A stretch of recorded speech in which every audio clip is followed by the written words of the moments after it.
ॐ वंशी विभूषितकरान्नवनीरदाभात् पीताम्बरादरुणबिम्बफलाधरोष्ठात् पूर्णेन्दुसुन्दरमुखादरविन्दनेत्रात् कृष्णात् परं किमपि तत्त्वमहं न जाने। कृष्णाय वासुदेवाय देवकी नन्दनाय च नन्दगोपकुमाराय गोविन्दाय नमो नमः। हे राधे वृषभानुभूपतनये हे पूर्णचन्द्रानने हे कान्ते कमनीयकोकिलरवे वृन्दावनाधीश्वरी हे मतप्राणपरायणे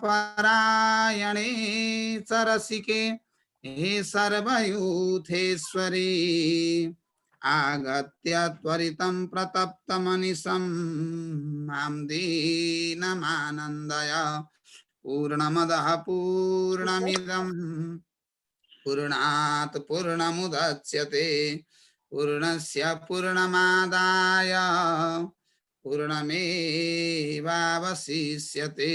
ओम शांति शांति शांति। इस उज्ज्वल फाउंडेशन द्वारा समायोजित श्रीमद् भगवद गीता को इस साप्ताहिक सत्संगमा समुपस्थित संपूर्ण पुण्यात्माहरूमा हार्दिक प्रणति समर्पण गर्दै र यहाँहरू सबैको हृदय कमलमा निवास गर्नुहुने भगवान श्याम सुन्दर श्री हरि श्री कृष्णका चरण कमलमा साष्टाङ्ग दण्डवत गर्दै अबको केही समय हामी श्रीमद् भगवद गीताको माध्यमबाट भगवानका महिमाहरू र जीवनको वास्तविकता जीवनको सार्थकता कहाँ छ कसो गर्दाखेरि जीवन सफल हुन्छ भन्ने विषयमा हामी सत्संग गर्नेछौं। श्रीमद् भगवद गीताको हामीले यहाँभन्दा अगाडि 4 वटा जति कक्षाहरू हामीले समापन गर्यौं सुन्यौं। पहिलो अध्याय हाम्रो पूर्ण भयो, त्यसपछि हामी दोस्रो अध्यायको एउटा बसाई हामी बस्यौं। दोस्रो अध्यायमा दोस्रो अध्यायको यो सांख्य योग हो। सांख्य योग जसले सांख्य योग शब्दको अर्थ सांख्य शब्दको अर्थ बुद्धि पनि हो। बुद्धि हो किनभने आत्मालाई पक्रिने काम परमात्मालाई चिन्ने काम बुझ्ने काम त्यो बुद्धिले गर्छ। त्यो हुनाले गर्दाखेरि यो सांख्य योग चलिरहेको छ हाम्रो। यो सांख्य योगको विषयमा म विशेष यसको चर्चा यसको यो अन्तिम दिनमा म गर्नेछु, जुन यो हाम्रो द्वितीय अध्यायको अन्तिम हुनेछ त्यो दिनमा सांख्य योगको विषयमा। र यो अघिल्लो पाठ हामीले के गर्यौं भन्दा अर्जुन अत्यन्त विषादग्रस्त किम कर्तव्य विमूढ र एउटा शंकाको र एउटा चाहिँ यस्तो किसिमको भुमरीमा शंकाको यस्तो किसिमको भुमरीमा अर्जुन प्रवेश गरेका थिए। त्यो भुमरीबाट निक्लिन जो कोहीलाई मुस्किल छ, आफ्नै बलबुताबाट निस्किन मुस्किल छ, र त्यो एउटा सच्चा ईश्वर प्रति समर्पित बुद्धि भएको हुनाले गर्दाखेरि मात्रै त्यहाँनेरि चाहिँ अर्जुन त्यो यो चाहिँ उसबाट त्यहाँबाट उम्किन्छन्, त्यहाँबाट निक्लिन सक्छन्। र यो जीवन सबैको जीवनमा त्यो किसिमको परिस्थितिहरू निर्णयहरू गर्नु पर्दाखेरि मनुष्यहरूलाई अलिकति विवेकी मनुष्यलाई जसमा विवेकै छैन, जसमा ज्ञानको चेतनाको स्तर जसको गिरेको छ, जसको चाहिँ छोपिएको छ, त्यसको विषयमा त प्रश्न केही पनि भएन। तर जसको विवेकको ढोका उग्रिएको छ, जो विवेकी छ, जसलाई धर्म अधर्मको विषयमा विवेचना छ, चेतना जसको छ, त्यो व्यक्तिलाई जीवनको प्रत्येक पाइलामा त्यो किसिमको समस्या आइरहन्छ। कुनै पनि विषयमा निर्णय गर्ने बेलामा उसलाई त्यो समस्या आइरहन्छ र ऊ आफ्नो बलबुताले मात्र निर्णय लिँदाखेरि ऊ गलत दिशातिर जान सक्छ, गलत मार्गतिर जान सक्छ। त्यो हुनाले ईश्वर मनुष्यलाई प्रत्येक पाइलामा आवश्यक छ। ईश्वर नभइकन मनुष्यको जीवन पूर्ण हुँदै हुँदैन। सन्तुष्टि मनुष्य केही कुरा अरू कुनै पनि कुरा प्राप्त गरेर मनुष्य पूर्ण सन्तुष्टिलाई प्राप्त गर्दैन। त्यो हुनाले ईश्वरको साथ र भरोसा लिएर अगाडि बढ्ने मान्छेले मात्रै सफलता प्राप्त गर्छ। सफलता पाएकोलाई पनि उसले बचाउन सक्छ। नभएदेखि एउटा अवसर संसारमा सबैलाई दिइन्छ, सबैले प्राप्त गर्छ, एउटा अवसर सबैलाई आउँछ, तर त्यो अवसर कसले बचाएर राख्न सक्छ भन्ने कुरा महत्त्वपूर्ण हुन्छ। त्यसले त्यो अवसरलाई कसले चिन्छ र त्यसलाई बचाएर सुरक्षितसँग कसले राख्न सक्छ भन्ने कुरा सबभन्दा महत्त्वपूर्ण हुन्छ। त्यो हुनाले कुनै पनि व्यक्ति, एउटा घर चलाउने व्यक्ति सफल हुनका लागि पनि ईश्वरको साथ चाहिन्छ। एउटा विद्यार्थी सफल हुनका लागि पनि ईश्वरको साथ चाहिन्छ। एउटा कर्मचारी सफल हुनका लागि पनि ईश्वरको साथ चाहिन्छ। कुनै पनि क्षेत्रमा कार्यरत कुनै पनि वर्ग, कुनै पनि जाति, कुनै पनि समूह समुदायमा रहेको व्यक्ति सफल बन्नका लागि उसलाई ईश्वरको साथ चाहिन्छ। त्यो हुनाले गर्दाखेरि यो मनुष्यले अहिले अज्ञानले गर्दाखेरि एउटा स्वाभाविक वासनाले जता लान्छ त्यतै जान्छ मनुष्य। त्यो विवेकले हिँड्दैन। विवेकले हिँड्दैन र उसले भोलि काल पनि विचार गरेको छैन, मृत्यु पनि विचार गरेको छैन, परिणाम पनि विचार गरेको छैन। भोलि कस्तो किसिमको नियति उसले चाहिँ भोग्नुपर्छ त्यो कुनै उसलाई कर्मको फलको विषयमा पनि केही होस छैन। त्यसमा पनि उसको विचार विमर्श विवेक छैन र यो अन्धाधुन्ध रूपमा जुन मनुष्य चलिरहेको छ उसको पनि साधारण जीवन जे उसले चाहिँ प्रारब्धको बलबाट जे प्राप्त गर्नुपर्ने हो त्यो चिज उसले प्राप्त गर्ला। तर त्यो जीवन भोलि त्यसलाई त्यो जीवनलाई उत्कृष्ट जीवन मानिँदैन। एउटा पशुको पनि जीवन चल्छ, सबैको जीवन चल्छ। त्यसले गर्दाखेरि गीता बुझेको मान्छे जो छ त्यसले जीवन बुझ्छ। जसले जीवन बुझ्छ त्यो जीवनमा असफल हुँदैन। त्यसले जीवनलाई कहिले पनि अव्यवस्थित बनाउन सक्दैन। ऊ जहाँ छ त्यसलाई व्यवस्थित बनाउँछ। जुन परिस्थितिमा छ त्यो परिस्थितिलाई उसले चाहिँ सदुपयोग गर्छ। त्यो हुनाले कुनै पनि समयको सदुपयोग, शरीरको सदुपयोग, इन्द्रियको सदुपयोग र यो सम्पूर्ण हामीलाई जुन भौतिक रूपमा प्राप्त यी जो चिजहरू वस्तुहरू हामीले जो अहिले पाइरहेका छौँ, जो हामीसँग अहिले केही समयमा का लागि जो हामीसँग संयोग भएर जो चिजहरू बसेका छन्, यो सम्पूर्ण चिजलाई उपयोग गरेर नै मनुष्यले के गर्छन्, यसो सदुपयोग गरेर नै आत्मालाई चिन्छन्। यो सबै साधन हो, साध्य होइन। घर साध्य होइन, पत्नी साध्य होइन, परिवार साध्य होइनन्। यो हाम्रो चाहिँ संसारमा यी उपलब्ध चिजहरू साध्य होइन, यी साधन हुन्। के का साधन हुन् भन्दा आत्मालाई चिन्ने साधन हुन्। अब त्यो रूपमा प्रयोग गरियो भनेदेखि जीवन व्यवस्थित बन्छ। नभएदेखि जति सम्हाल्न खोज्दाखेरि पनि झन् भत्ताभुङ्ग हुन्छ, झन् छरिन्छ, झन् बिग्रिन्छ। त्यो दिन प्रतिदिन झन् नाजुक बन्दै जान्छ। दिन प्रतिदिन झन् तनावको भुमरीमा फस्दै जान्छ। तर उसले त्यो सफलतालाई प्राप्त गर्न सक्दैन। त्यस कारणले गीता पढ्नुपर्छ। र गीताले मान्छेलाई छरिन दिँदैन, गीताले मान्छेलाई रुमल लिन दिँदैन। कुनै पनि उसलाई एउटा निर्णय गर्नुपर्ने परिस्थिति जीवनमा आइपरोस्, उसको थाप्लोमा आइपरोस्, उसले चाहिँ कुनै किसिमको त्यो अप्ठ्यारा जीवनलाई असर गर्ने किसिमका निर्णयहरू गर्नु परोस्, उसले जीवनमा अगाडिपट्टि हे भगवान मेरो अरू त केही छैन, हे गीता तिमी त कमसेकम साथमा छौ भनेर गीतालाई स्मरण गरेर उसले बोलोस्। कुनै पनि कुरा गीतालाई गोजीमा राखेर ऊ चाहिँ यात्रा गरोस्। गीताको गोजीमा राख्नुको अर्थ बुक बोकेर हिँडेर मात्रै हुने कुरा त होइन। त्यो गीताले देखाएको बाटो, गीताले देखाएको चाहिँ जो दिनचर्या छ, गीताले देखाएको जुन मनोभावना यस्तो बनाएर अगाडि बढ्नु भन्ने जुन किसिमको कुरा छ, त्यो मान्छे जीवनमा निराश हुँदैन, त्यो मान्छे दुखी हुँदैन, त्यो मान्छे पीडित हुँदैन। नभएदेखि अब जतिसुकै मै हुँ भन्ने व्यक्ति पनि कस्ता वैज्ञानिकहरू आए, भोलि त्यत्तिकै चाहिँ पश्चाताप लिएर गए, कस्ता चाहिँ महापुरुषहरू जन्मिए, त्यत्तिकै भोलि त्यहाँ गुरु मरे जस्तो गरेर मरेर गए। त्यो किसिमको कुनै अस्तित्व हाम्रो ऋषिहरूले चाहिँ त्यो जसले आत्मा नचिनिकन गयो, जसले परमात्मासँग सम्बन्ध नजोडिकन गयो, त्यो जन्मेको एउटा चाहिँ हाम्रो ऋषिहरूको विचार के हो भने एउटा फुल फुट्यो, त्यो एउटा खेर गयो। जसले त्यो उपलब्धि प्राप्त नगरिकन संसारबाट गयो त्यो एउटा खेर गयो। जो छोरो जन्मे पनि त्यो पनि बेकार, छोरी जन्मे पनि बेकार। जसले आत्माको चिन्तन गरेनन्, जसले परमात्मालाई बुझ्ने प्रयास गरेनन्, प्रयत्न गरेनन्, त्यसका लागि जसले उपयुक्त चाहिँ कर्महरू गरेनन्, अब त्यो मनुष्य संसारमा ठगिएको मनुष्य हो, त्यो भाग्यमानी मनुष्य होइन। हाम्रा चाहिँ यी धेरै विचार गरेका छन् हाम्रा ऋषिहरूले। त्यसकारणले गर्दाखेरि गीताले हामीलाई एउटा त्यस्तो किसिमको बाटो देखाउँछन् जसले त्याग भनेको के हो भन्ने कुरो राम्रोसँग मलाई जहाँसम्म लाग्छ, गीता नबुझेका मान्छेले त्याग शब्दको अर्थ बुझ्छ कि बुझ्दैन भन्ने कुरा मलाई चाहिँ शङ्का छ। त्यसले बुझ्या हुन्छ कि हुँदैन। त्यो त्याग भन्ने शब्द एउटा मान्छेले एक दिनमा 100 चोटि जति उच्चारण गर्छ होला, त्यो शब्द व्याख्या गर्नु पर्यो भने ऊ ठुलो पण्डित भनेर व्याख्या पनि गर्न सक्छ, गर्न सक्ला गर्ला। तर त्यसको वास्तविक के हो भन्ने कुरो अनुभूतिमा तब मात्रै उसले बुझ्न सक्छ जब गीता बुझ्छ। अब गीतामा बडो विचित्र, अब राज्य सारा चलाएको छ, फेरि सबभन्दा सन्यासीको रूपमा युधिष्ठिर राखेको छ। अब शासक उनै छन्, पछि उनैले सारा दुनियाँ हाँकेका छन्, नाम उनैले कमाएका छन्, ईश्वर पनि उनैको कब्जामा, सारा सम्पत्ति पनि उनैको कब्जामा, सबै थोक उनको कब्जामा छ। तर उनलाई सबभन्दा ठुलो सन्यासीको रूपमा भनेको छ युधिष्ठिरलाई। अब त्यो कति विचित्रको कुरो छ। यो गरेर बुझ्ने हो भनेदेखि अब यहाँ कसरी उनलाई त्यसरी सन्यास शब्द गर्दै त्याग्नु छोड्नु। अब उनले त्यो के कुराको त्याग गरे भने मनुष्यको सबभन्दा ठुलो रोग भनेको के हो भन्दा अहङ्कार हो। ऊ काम गर्छ त्यो राम्रो कुरा हो, कुनै पनि कुरा राम्रो काम गर्नु, त्यो उसले गरिरहेको कुरा कुनै पनि कुरा राम्रो हुन्छ। तर ऊ के ठान्छ भने आफूलाई कर्ता, आफूलाई भोक्ता, आफूभन्दा माथि कोही छैन, मै हो, मैले गरेपछि जे पनि हुन्छ, मैले चाहेपछि जे पनि हुन्छ भन्ने एउटा अहङ्कार विमूढ आत्मा कर्ताह मिति मन्यते। अहङ्कारले मूर्ख भएको मनुष्य जीव त्यो सबै थोक मै हुँ भन्ने जुन ठान्छ, त्यो अहङ्कार र घमण्ड त्यो सबभन्दा ठुलो रोग हो। त्यो आएन भनेदेखि मनुष्यले गरेका कर्म, मनुष्यले गरेका काम त्यो कुनै पनि गलत हुँदैनन्।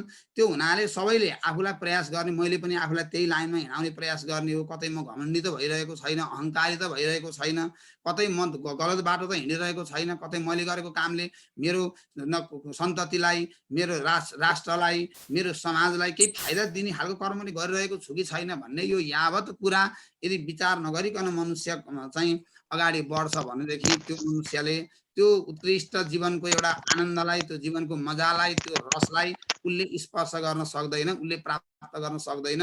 त्यो हुनाले जीवनको वास्तविक उद्देश्य के हो भन्दा भगवत प्राप्ति हो। जीवनको अन्तिम उद्देश्य भगवत प्राप्ति हो। त्यो चाहिँ हाम्रो अब पहिला पहिला हाम्रो चाहिँ जुन सत्ययुगदेखि हेर्दै हेर्दै आउने हो भनेदेखि राजाहरूको पनि लक्ष्य हुन्थ्यो भगवानलाई खुसी गराउने।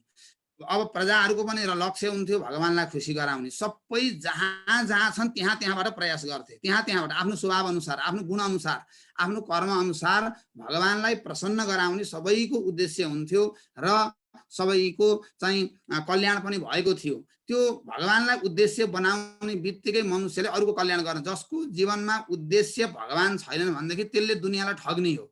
त्यसले काहीँ केही न अध्यात्मको प्रचार गर्छ, न त्यसले जनताको सेवा गर्छ, न त्यसले समाजको सेवा गर्छ, त्यसले केही गर्दैन। त्यो एउटा ठग्ने, झुक्क्याउने, झुक्किने। ऊ आफू पनि झुक्किरहेछ, आफू पनि ऊ भ्रममा परिरहेछ, ऊ आफू पनि भ्रान्तिमा परिरहेछ। त्यसले कसैको उत्थान गर्दैन जसको लक्ष्य भगवान छैनन्, जसको लक्ष्य परमात्मा छैनन्, जसको लक्ष्य मुक्ति छैन, त्यसले कसैको पनि हित गर्दैन। यो उदाहरणहरू चाहिँ देखिएका छन्। त्यसो भएको हुनाले गर्दाखेरि यो चाहिँ गीताले मनुष्यलाई निराश बिल्कुल बन्न दिँदैन। जसले गीता बुझ्यो त्यसले जीवन बुझ्यो, जसले जीवन बुझ्यो त्यसले काल बुझ्यो, जसले काल बुझ्यो त्यसले सदुपयोग पनि गर्न जान्यो, जसले सदुपयोग गर्न जान्यो त्यही बन्छ भोलि विवेकानन्द, त्यही बन्ने हो भोलि चाहिँ रामकृष्ण परमहंस, त्यही बन्ने हो भोलि शङ्कराचार्य, त्यही बन्ने हो भोलि भरत, जड भरत, त्यही बन्ने हो। त्यसले गर्दाखेरि यात्रा मनुष्यले अध्यात्मको मार्गमा उसले इमान्दारितापूर्वक निष्कपट भावले जो लाग्छ त्यसले भगवानलाई तुरुन्तै चिन्छ। लामो समय लाग्दैन, धेरै समय कुर्नु पर्दैन। ईश्वर त्यस्तो चाहिँ दुर्लभ तत्त्व होइन। ईश्वर भनेको नजिकै, अत्यन्त, बेलले के भने तद्दूरे तद्वन्तिके, त्यो सबैभन्दा नजिक रहेको तत्त्व हो। सबैभन्दा नजिक भने त्यसलाई बेलले नै बतायो कि सबैभन्दा निकट रहेको तत्त्व हो। तर के हुँदाखेरि त्यो टाढा बन्छ भन्दा हामीले छल कपटको मार्ग पक्रिँदाखेरि, हामीले झुट मार्ग पक्रिँदाखेरि, हामीले गलत आचरण गर्दाखेरि, हाम्रो चाहिँ आहार विहार हामीले आफूले चाहिँ जीवनमा बारम्बार कुकृत्य र पाप कर्मसँग चाहिँ नाता जोडेर त्यसलाई निरन्तर उत्साहित गर्ने किसिमका कर्महरू गर्नाले भगवान टाढा हुन्छ। नभएदेखि सबभन्दा निकट रहेको र सबभन्दा चाहिँ प्रिय कहिल्यै पनि अप्रिय नहुने, कहिल्यै पनि त्यो चाहिँ नमिठो नलाग्ने कुनै पनि पल एकचोटि अनुभूति गरिसकेपछि त्यसलाई छोड्न पनि नसकिने, बिर्सिन पनि नसकिने र त्यो कहिल्यै पनि नमिठो नलाग्ने तत्त्व भनेको केवल एउटा भगवान हुन्। अरू सबै जीवनमा उतार चढाव आउँछन्। केही समय कर्मले कोसँग कति समय भेट्नु हुनुपर्ने छ, कोसँग कति समयसम्म नाता बन्नु छ, त्यति समय बन्छ, आफै पछि त्यो छोड्दै जान्छ, केही गर्नु पर्दैन। हामी जति कसैसँग निकटता राख्न चाहे तापनि जे भए पनि कालले सबैलाई छेदविच्छेद गराउँदै लान्छ, कालले सबैलाई टुक्र्याउँदै लान्छ। यो कुरा गीताबाट बुझ्न सकिन्छ। त्यो हुनाले अर्जुनको त्यो एउटा त्यस्तो त्यो भयङ्कर एउटा भीषण अवस्थामा र त्यो एउटा विकराल अवस्थामा अर्जुन प्रवेश गरे। त्यो त्यहाँ प्रवेश गरेपछि हे भगवान, हे श्री कृष्ण, म यो युद्ध लड्न तयार छैन। मैले गुरुलाई मारेर, यी पूज्य जनलाई मारेर, यी आफन्तहरूलाई मारेर मैले आखिर प्राप्त के नै गर्नु छ र मैले त्यस्तो के नै चाहिँ ठुलो सफलता मैले प्राप्त गरौँला र? त्यो हुनाले गर्दाखेरि मलाई यो युद्धमा हजुरले जबरजस्ती प्रेरणा नगर्नुहोस् भनेर यहाँनिर चाहिँ आएको थियो र मैले गीताको एउटा महत्त्वपूर्ण श्लोक मैले यहाँलाई श्रवण गराएको थिएँ, जसले चाहिँ हामीलाई यो मैले के बताएको थिएँ भन्दा गीताको यही श्लोकले चाहिँ यो भगवान श्री कृष्णलाई गीता प्रवचन गर्न बाध्य बनायो। कुन श्लोक भन्दा कार्पण्य दोषोपहत स्वभाव पृच्छामि त्वां धर्म सम्मूढ चेता यश्रेयस्यान्निश्चितं ब्रूहि तन्मे शिष्यस्तेऽहं साधिमां त्वां प्रपन्नम भन्ने यो श्लोकले गीता प्रवचन गर्न भगवान श्री कृष्णलाई बाध्य बनाए। यदि यो श्लोक अर्जुनले बोलेका थिएनन् भनेदेखि जहाँसम्म लाग्छ गीताको उपदेश हुँदैन थियो। यो त्यति अर्जुनको शरणागति मैले यहाँलाई अगाडि पनि सङ्केत गरिसकेका थिएँ। भगवानको यो स्वभाव हो। कुनै पनि बेलामा यशोदा मैयालाई आपत पर्दाखेरि पनि हे गोविन्द, हे गोपाल, हे द्वारकाधीश नभनेसम्म त्यहाँ जानुभएको छैन। गोपीहरूलाई आपत पर्दाखेरि पनि पुकार नगरिकन कुनै पनि कहिल्यै पनि गएर रक्षा गर्नुभएको छैन। र अरू पटक पटक त्यहाँनिर चाहे द्रौपदीजीको प्रसङ्ग आओस्, चाहे सुदामाको प्रसङ्ग आओस्, सुदामा ब्राह्मण त्यो गरिब छन् भन्ने कुरो अन्तर्यामीलाई त थाहा थियो। तर किन सुदामा त्यत्रो धार 3-4 दिनको बाटो हिँडेर त्यो चाहिँ कहाँ पोरबन्दर, कहाँ द्वारका, त्यो 200 किलोमिटर भन्दा पनि 150 किलोमिटर 200 किलोमिटरको बाटोको अन्तर पर्छ, त्यो समुद्रको किनारै किनार त्यत्रो हिँडेर गएर त्यो आउनुपर्ने बाध्यता त्यहाँ किन बनाइयो? त्यो चाहिँ सुदामाजीलाई भन्दा त्यो शरणागतिको महत्त्व संसारलाई देखाउन। यदि मेरो अगाडि कोही आउँदैन, मेरो भजन गर्दैन, मलाई स्वीकार गर्दैन भनेदेखि म पनि उसलाई त्यो किसिमले स्वीकार गर्दिनँ, म उसलाई चाहिँ स्वीकार गर्न सक्दिनँ भन्ने त्यो सन्देश संसारलाई दिनका लागि भगवान श्री कृष्णले एउटा त्यो किसिमको सन्देश प्रवाह गर्नका लागि त्यो सुदामा ब्राह्मण द्वारका आएको यस्तो किसिमको लीला भगवानले रच्नु भएको हो।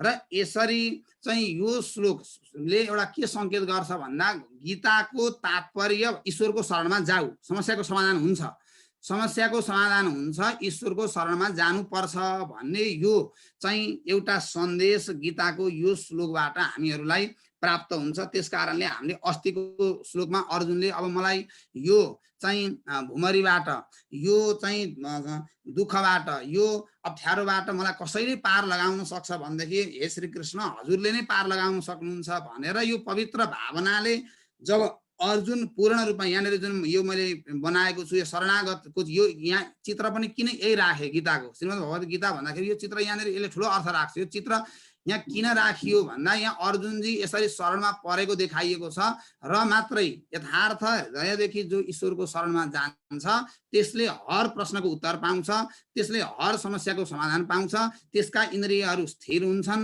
त्यसका मन मस्तिष्क परिपक्व हुन्छन्, त्यसले वास्तविक संसारको हित गर्न सक्छ भन्ने त्यो सन्देश चाहिँ दिनका लागि अर्जुनजीलाई यहाँनिर यस्तो किसिमको लीला रचाइएको छ। अर्जुन शरणमा नपरिकन भगवान श्री कृष्णले केही पनि गर्न सक्नुहुन्न थियो, त्यो भगवानको स्वभाव हो।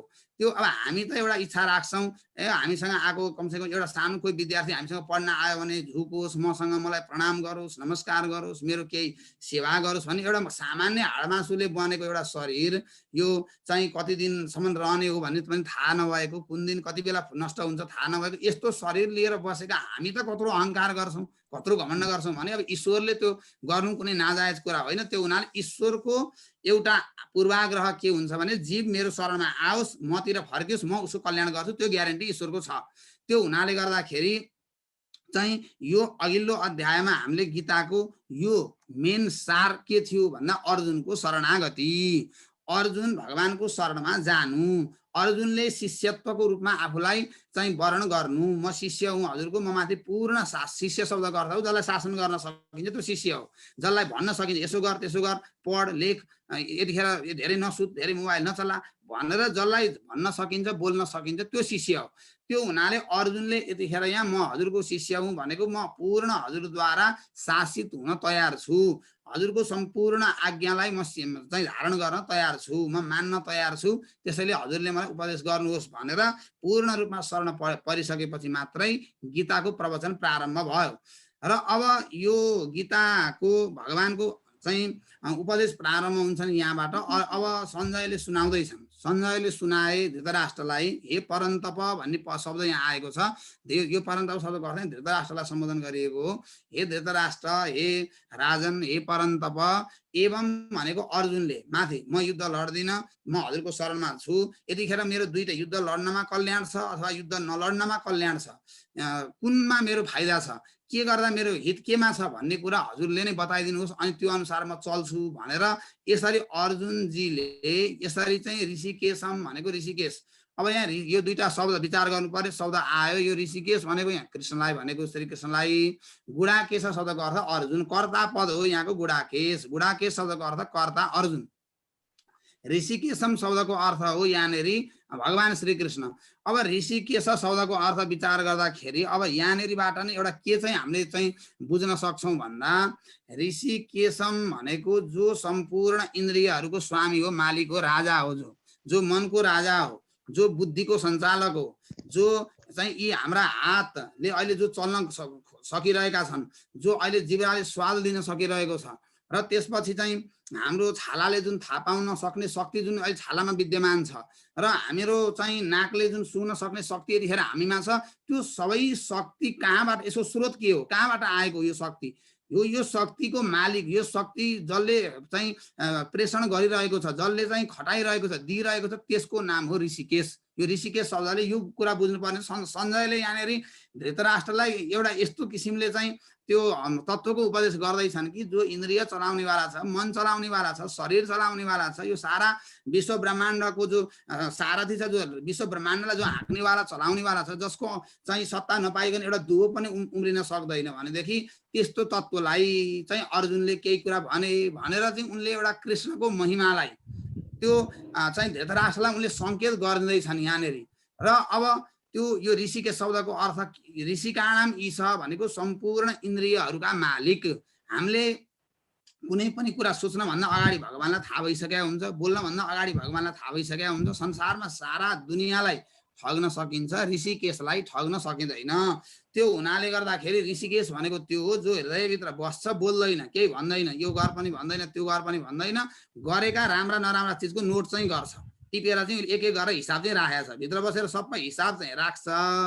तर अहिले यति बेला हस्तक्षेप गर्न ऊ आउँदैन। जस्तो हाम्रो घरमा अहिले बालेको बत्तीले केही गर पनि भन्दैन, केही नगर पनि भन्दैन, बत्ती भएन भने काम केही पनि चल्दैन। अहिले हाम्रो कुनै पनि यो अहिले जो हामी पढिरहेका छौँ, के जे गरिरहेका छौँ, बत्ती मात्रै जाने हो भने हाम्रो सबै प्रभावित हुन्छ। तर उसले केही गरेको पनि छैन यहाँनिर प्रत्यक्ष रूपमा।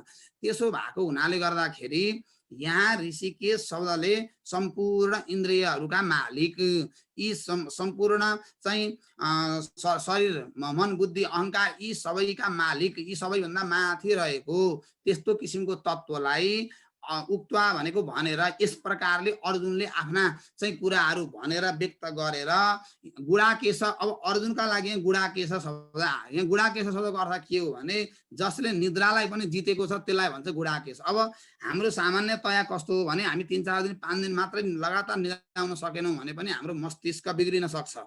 त्यो शरीरका लागि आराम अपरिहार्य छ, जसरी भोजन अपरिहार्य छ, आराम पनि अपरिहार्य छ। शरीरलाई नबिर्सिएसम्म सुख पाइँदैन, यो कुरा सत्य हो। किन भन्दा जबसम्म हामीले शरीरलाई याद गरिरहन्छौँ त्यतिखेरसम्म हुने हो तनाव, त्यतिखेरसम्म हुने हो चिन्ता, त्यतिखेरसम्म हुने हो हामीलाई पीर। अब शरीरलाई बिर्सिनु पर्छ अनि बल्ल आनन्द आउने। बेलुका सुत्नु भने के हो भन्दा शरीर बिर्सिनु, शरीरलाई सम्झिराख्यो भन्दाखेरि निद्रा आउँदैन। त्यो शरीर संसारलाई बिर्सिसकेपछि त्यो सुतेको बेलामा हामीलाई कति आराम मिल्छ, न कसैले डिस्टर्ब गर्न आउँछ, न कोही पैसा माग्न आउँछन्, न कोही यो ले भन्न आउँछ, न कसैले केही कुनै कम्प्लेन गर्छन्, न कसैले कुनै कमेन्ट गर्छन्, केही कुनै पनि समस्या आउँदैन। शरीरलाई भुलेपछि वास्तविक सुख मिल्छ। अब हामी खालि यो शरीरलाई लिएर म भनेर अगाडि सार्ने, इन्द्रियहरूलाई लिएर चाहिँ सारा सुख उपभोगहरू गर्न खोज्ने र इन्द्रियमा नै सम्पूर्ण सुखको कल्पना गर्न खोज्दाखेरि सम्पूर्ण समस्या जन्मिने हुन्। अब शरीर संसारलाई बिर्सेर अब हामी अहिले 10 बजे पछाडि मस्त जो निदाउँछौँ, सुत्छौँ, त्यतिखेर कुनै पनि समस्या त्यहाँ हुँदैन, केही पनि समस्या आउँदैन। आनन्द त्यतिखेर संसार के भइरहेछ, महाप्रलय भइरहेछ कि कतै भूकम्प गइरहेछ कि कतै पानी परिरहेछ कि कतै संसार, त्यो हामीलाई केही चासो हुँदैन क्या। त्यो अर्कै राज्यमा हामी जब प्रवेश गर्छौँ, त्यो हुनाले सुखका लागि शरीर भुल्नुपर्छ। त्यो म भनेर शरीरलाई अगाडि सारेर संसारलाई चाहिँ अँगालो हालेर कहिल्यै पनि कोही पनि अहिलेसम्म सुखी बनेको रेकर्ड छैन। यहाँ अर्जुनलाई चाहिँ गुडाकेश शब्दको अर्थ हो जसले निद्रामाथि पनि विजय प्राप्त गरेको छ। अब यो निद्रामाथि विजय प्राप्त गर्नु भनेको के हो भन्दा मोह भन्ने एउटा सबभन्दा कडा निद्रा हुन्छ, मोह रूपी निद्रा। यो राति सुतेको निद्रा त 6 घण्टा 7 घण्टामा हामी जाग्छौँ, तर एउटा मोह नाम गरेको जुन निद्रा हुन्छ, त्यो मोह नाम गरेको निद्रा, त्यो निद्राबाट हतपति संसारमा जगाउन गाह्रो छ। त्यो मोह नाम गरेको आँखा हेरिरहेछ, डुलिरहेछ, काम गरिरहेछ, तर वास्तविक त्यो निद्रामा छ के। त्यो निद्रै हो। त्यो जुन कुरामा कुनै महत्त्व छैन, जुन कुरामा उत्कर्ष छैन, जहाँ हित छैन, जहाँ कल्याण छैन, त्यो कुरामा ऊ मरि मेटेर लागेको छ र आफ्नो वास्तविक कर्तव्यता के हो भन्ने कुराको त्यो चालचुल केही थाहै छैन, त्यो कुनै अनुभूति नै छैन, त्यसमा कुनै कर्तव्यता बोध नै छैन। त्यो हुनाले गर्दाखेरि एउटा मोह निद्रा भन्ने यस्तो निद्रा हुन्छ, अविवेक, अज्ञान। त्यो अज्ञान रूपी निद्राबाट जो बिउजियो त्यसलाई भन्छ गुडाकेश। जो अज्ञान रूपी निद्राबाट जो बिउजियो, त्यो अज्ञान रूपी निद्रा यति गाढा छ, त्यो जो कोही त्यसबाट जाग्दा पनि जाग्दैन। जो जाग्यो त्यो अर्जुन बन्यो, जो जाग्यो त्यो सफल भयो। त्यो हुनाले अर्जुनलाई यहाँ हे अर्जुन भनेको मोह रूपी निद्राबाट बिउतेका, मोह रूपी निद्राबाट जागेका हे अर्जुन भनेर अर्जुनले ऋषिकेश त्यस इन्द्रियका मालिक भगवान श्री कृष्णलाई एवं उक्त भनेको यसरी भनेर नयोत्स्यः भनेको म युद्ध लड्दिन भनेर उनले निश्चय गरे। म नयोत्स्यः भनेको नयोत्स्य शब्दको अर्थ म युद्ध लड्दिन भनेर गोविन्द भगवानलाई उक्त भनेको यसरी व्यक्त गरेर तुष्णिम बबु भनेको चुप्प लागे, शान्त भए, धेरै बोलेनन्। यति भनेर अर्जुन चुपचाप लागे र तुष्णिम भनेको संस्कृतमा शान्त है, नबोल्नु, मनमा नै रहनु, नबोल्नु, त्यसलाई भन्छ तुष्णिम। अर्जुनजी चुप लाग्नुभयो र त्यसपछि तमुवाच ऋषिकेश प्रहसन्निव भारत सेनयोरुभयोर्मध्ये विषिदन्तमिदं वचः। अब तम भनेको ती अर्जुनलाई ऋषिकेश भगवान श्रीकृष्णले मुसुक्क हाँसेर, अब जस्तो यो बेलामा त अलिकति चाहिँ गम्भीर हुनुपर्ने हो, तर भगवान हर परिस्थितिमा मुस्कुराउन सक्ने, युद्धको यो बेलामा पनि यो अब अहिले हाँस्ने बात चारैतिरबाट बाण तेर्सिरहेका छन्, कतिखेर कसले हाँस्ने भन्ने कुरो टुङ्गो छैन। अब यो बेलामा हाँस्न को सक्छ? प्रहसन मुथेर धेरै चाहिँ खिर्का छोडेर हाँसे मुसुक्क मुस्कुराएर हाँसेको हो कि जस्तो मात्रै के, अलिकति हँसिलो अनुहार पारेर मानव कुनै पिर छैन, मानव कुनै समस्या छैन, मानव यतिखेर कुनै पनि सङ्कट छैन, त्यस्तो किसिमले मुसुक्क मुस्कुराएर भगवान श्रीकृष्णले हे भारत भनेको हे धृतराष्ट्र, दुईटै सेनाको बिचमा, अब यहाँनिर सङ्केत छ दुईटै सेनाको यस्तो किसिमको बिच वातावरण छ, यस्तो तनावमा पनि मुसुक्क हाँस्न कसले सिकाउँछ? कृष्णले सिकाउँछ। यो हर परिस्थितिमा जीवन एउटा सङ्घर्ष हो, जीवन एउटा चाहिँ प्रतिकूलता हो। जीवनलाई अनुकूलता हामी जीवनलाई अनुकूल हो मात्रै भन्ने बुझेर समस्या परेको। जीवन प्रतिकूलता हो, जीवन अनुकूल होइन। जीवन कहिले पनि जीवन हर उसमा पाइला पाइला प्रतिकूल हो जीवन। हामी अनुकूल हो जीवन भन्ने ठान्छौँ, कल्पना गर्छौँ, नाना थरी कल्पना गर्छौँ, त्यो कल्पना अनुसार भइदिँदैन, अनि त्यसपछि दुःख लाग्छ, आफूले सोचे जस्तो नहुँदाखेरि दुःख लाग्छ।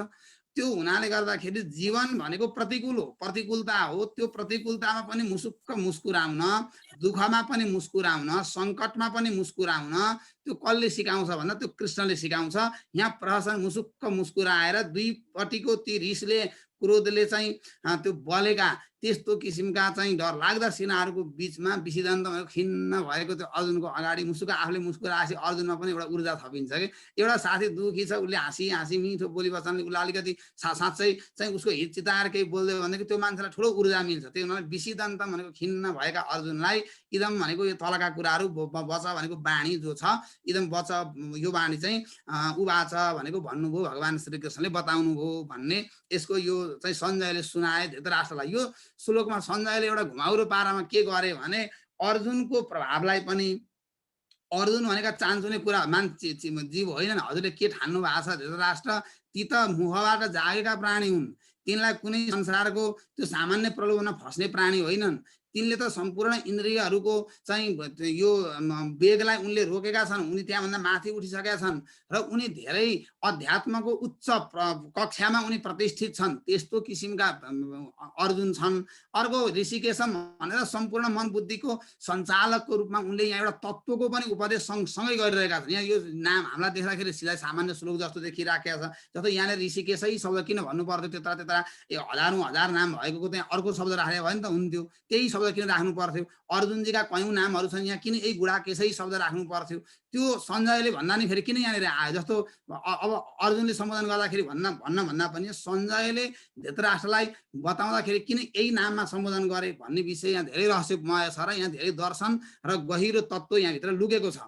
र अब भगवान उवाच भनेर यहाँनिर चाहिँ सञ्जयले भगवानले भन्नुभयो भने, अब यहाँ पनि श्रीकृष्ण उवाच भन्ने भए हुन्थ्यो कि, श्रीकृष्ण उवाच भन्ने भए पनि हुन्थ्यो, तर किन उनले भगवान उवाच भने भन्ने कुरा पनि धेरै गहिरो अर्थ छ।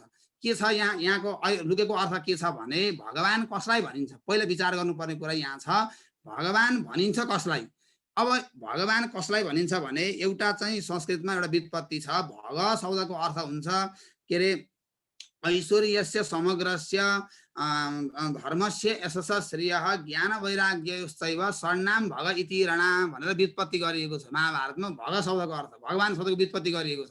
भग शब्दको अर्थ जहाँ परिपूर्ण ऐश्वर्य विद्यमान छ, जसले जुनसुकै काम पनि गर्न सक्छ, एक क्षणमा संसार ध्वस्त गराउन पनि सक्छ, एक क्षणमा संसार सृष्टि गर्न पनि सक्छ, एक क्षणमा जसले काललाई अलिकति यसो आँखी भाउ सन्काएको भरमा कालले यो सारा संसारलाई पुरै चाहिँ समाप्त पारिदिन सक्छ, त्यो हामीले जीवनमा कल्पनै नगरेको, हाम्रो बुद्धिले त्यहाँ भेट्नै नसक्ने, हाम्रो बुद्धि प्रवेशै गर्न नसक्ने किसिमको त्यो अपार अनन्त शक्ति सामर्थ्य जसमा छ, त्यो भगवान हुन्छ एउटा ऐश्वर्य समग्र छ।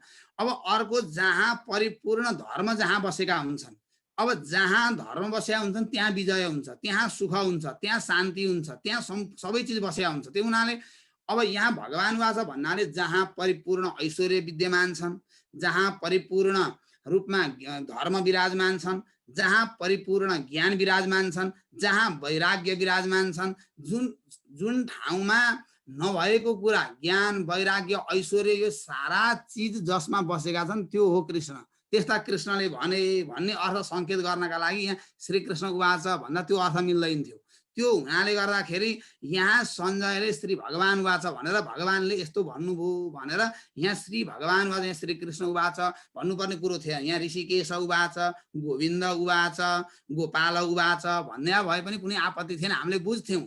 तर यहाँनिर चाहिँ धृतराष्ट्रलाई यस्तो किसिमको परमात्माले बोल्नुभयो भनेर त्यो एउटा तत्त्वको सँगसँगै तत्त्व ज्ञान पनि होस् यी धृतराष्ट्रलाई, यिनले कुरा बुझुन्, यिनको छोराहरूप्रतिको त्यो जुन भ्रमात्मक मोह छ, जुन भ्रान्ति छ, जुन भ्रम पालेर बसेका छन्, यतिखेर मेरा छोराहरूले जित्छन्, दुशासन छन् मेरो पक्षमा, चाहिँ दुर्योधन मेरो छोरो त्यत्रो बलवान गदा युद्धमा त्यस्तो चाहिँ मेरो पक्षमा छ, सारा सैनिकहरू मेरा पक्षमा छन् भनेर जुन बसिरहेका छन्, उनको त्यो विश्वासलाई शिथिल पार्नका लागि, त्यो विश्वासलाई तोड्नका लागि चाहिँ सञ्जयले यस्ता किसिमका पदावलीहरूका यहाँ प्रयोग गरिरहेका छन्।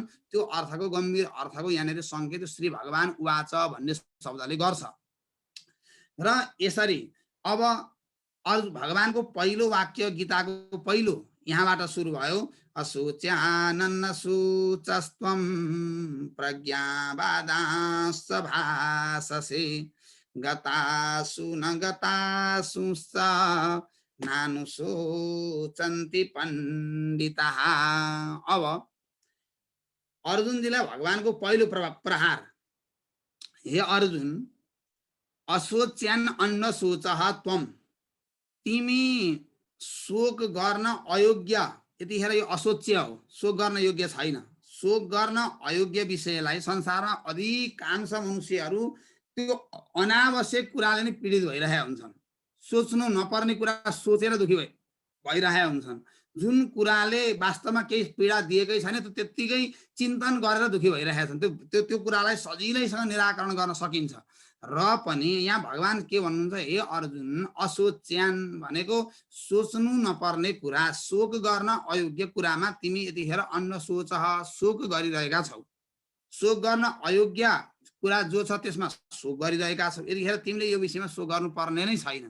किनभने आफूभन्दा श्रेष्ठ, आफूभन्दा उत्तम, सम्पूर्ण चराचर जगतको मालिक अच्युत, जसलाई सारा वेदले स्तुति गरेका छन्, जसको विषयमा सारा चाहिँ उपनिषदहरूले सङ्केत गरेका छन्, यम ब्रह्मा वरुणेन्द्र रुद्र मरुतस्तुन्वन्ति दिव्यैस्तवैर् वेदै साङ्ग पदक्रम उपनिषदैर् गायन्ति यम सामगा ध्यानावस्थित तद्गतेन मनसा पश्यन्ति यम योगिनो यस्यान्तं न विदुः सुरासुरगणा देवाय तस्मै नमः। त्यस्तो तत्त्व अगाडि जो बसिरहेको छ उसले जे गर भनौँ त्यो सरासर गर्दाखेरि त्यहाँ सम्पूर्ण अब यहाँनिरको अर्थ के हो भने मनुष्यले दुःख किन पाउँछ भने ऊ आफ्नो अस्तित्वलाई चाहिँ जोगाएर राख्न चाहन्छ र अनावश्यक किसिमका चाहिँ ती चाहनाहरूलाई बढाइरहने र आफ्नो चाहिँ एउटा फरक अस्तित्व बनाउन खोज्ने, त्यसका लागि अनि विभिन्न किसिमका जालझेलहरू गर्नुपर्ने र अनि आफै त्यही बन्धनमा बाँधिने र अनि तनावमा फस्ने, दुःखमा फस्ने कारण भनेको के हो भन्दा अनावश्यक विषयमा मनुष्यहरू धेरै अब यी आफ्नो अस्तित्व भगवानको अस्तित्वसँग, भगवानको इच्छासँग मिलाइदिने हो भने, कुनै श्रेष्ठ प्रबुद्ध व्यक्तिसँग आफ्नो चाहिँ भावना चाहनाहरू मिसाइदिने हो भनेदेखि र उसको अन्डर गुरु भनेको वास्तवमा त्यही हो, जसलाई चाहिँ हामीले आफ्नो इच्छा चाहना, हाम्रो आफ्नो अस्तित्वलाई जसको शरणमा हामीले बिसाइदिन सक्यौँ भनेदेखि, विसर्जन गरिदिन सक्यौँ भनेदेखि अनि बल्ल अब भारी बोकेर हिँडेको छ, बेसन भारी बोकेर हिँडेको छ, अनि अब त्यो भारी बोकेपछि त पसिना आउँछ, जिउ तात्छ, जिउ गल्छ, थकित हुन्छ, त्यसले कसरी शान्त हुनु, त्यो शान्त हुन सक्दैन। आफ्नो भयभरका ती कचिङ्गलहरूलाई, ती सारा फोहोरलाई, ती विकार विकृतिलाई सजिलोसँग बिसाइदिन सक्यो भनेदेखि त्यो मनुष्य खुसी हुन्छ। यहाँ अर्जुनले अनावश्यक भार अहिले बोकिरहेको छ। यतिखेर यो जस्तो भगवान कृष्ण अगाडि नभए भएदेखि यो सबै चिन्तन गर्नु ठिक हुन्थ्यो, तर पूर्ण ब्रह्म परमात्मा फेरि युधिष्ठिर जस्ता दाजु अब यस्ता यस्ता चाहिँ ज्ञानी र एउटा सामर्थ्य समर्थवान पुरुषहरू अगाडि हुँदै पनि यी विभिन्न विषयमा चाहिँ यो तनाव त्यत्तिकै झिकेको हुनाले गर्दाखेरि अर्जुनलाई यो तनाव उत्पन्न भयो, अर्जुनलाई यो किसिमको समस्या उत्पन्न भयो। र यहाँ भगवान भन्नुहुन्छ, हे अर्जुन, शोक गर्न अयोग्य विषयमा तिमी यति बेला शोक गरिरहेका छौ र कुरा भने विशाल विशाल चाहिँ ठुला ठुला पण्डितहरूले गर्ने जस्तो तर्कहरू गरिरहेका छौ। पण्डितहरू त शुद्ध तर्क गर्छन्, तर्क गर्न सिपालु हुन्छन्। अब शाब्दिक चमत्कार शब्द जाल फिजाउन शब्द जाल फिजाउन चाहिँ निपुण हुन्छन्, दक्ष हुन्छन्। कुरा कहानी तिम्रो त्यस्तै त्यस्तै छ भनेर अब यहाँनिर अलिकति भगवानले चाहिँ जो व्याख्या गर्न सिपालु छ, आफ्नो जीवनमा जो कुनै चाहिँ पक्षलाई पनि उतार्न तयार छैन, गफ चाहिँ ठुला ठुला दर्शनका गर्छ, द्वैत भनेको यो हो, द्वैत भने यो हो, अद्वैत भने यो भनेर प्रवचन बेच्न छाटेको छ। व्यवहार हेऱ्यो भनेदेखि अब चाहिँ उसको जीवनचर्या दिनचर्या हेऱ्यो भनेदेखि चाहिँ एक दुई लौरो हानेर हिँडौँ जस्तो किसिमको दिनचर्या बिताइरहेको छ, गरिरहेको छ। त्यति तल्लो लेभलमा गिरेर उसको व्यवहार चलिरहेको छ। अब त्यो यहाँ प्रज्ञावाद भने के हो, प्रज्ञावाद भने के हो भन्दा प्रज्ञावाद भनेको त्यही हो, तर्क कुरा ठुला ठुला गर्ने, प्रज्ञावादन भाषा भनेको विद्वानहरूको भाषा बोल्ने, विद्वानहरूको चाहिँ प्राज्ञिक व्यक्तिहरूको जस्तो भाषा चाहिँ बोल्ने, गफ चाहिँ छाट्ने, अनि गरिरहेका छौ तर्क चाहिँ शोक गर्न नयोग्य विषयमा शोक, यो त विरोधाभास हो। किनभने तिमीले यो चाहिँ यो तर्क गरे अनुसारको तिमीमा सच्चा त्यो चाहिँ ज्ञान भित्र प्रवेश गरेको थियो भने तिमीले यो विषयमा शोक गर्दैनथ्यौ। यहाँ विरोध हो, ज्ञान छ अनि दुःख छ भनेदेखि त्यसमा ज्ञान छैन, ज्ञान भएपछि दुःख हुँदैन, दुःख छ अब दुःख छ भने ज्ञान हुँदैन, किनभने दुःख छ भनेदेखि ज्ञान भएको ठहर्दैन, त्यो ज्ञान छैन। त्यो हुनाले ज्ञानको भक्तिको उद्देश्य, भक्ति हुनुको चाहिँ सङ्केत के हो, सूचना के हो, त्यसको लक्षण के हो त भन्दा दुःख नहुनु, अशान्त नहुनु, जीवन अव्यवस्थित नहुनु, जीवन असन्तुलित नहुनु, यही हो।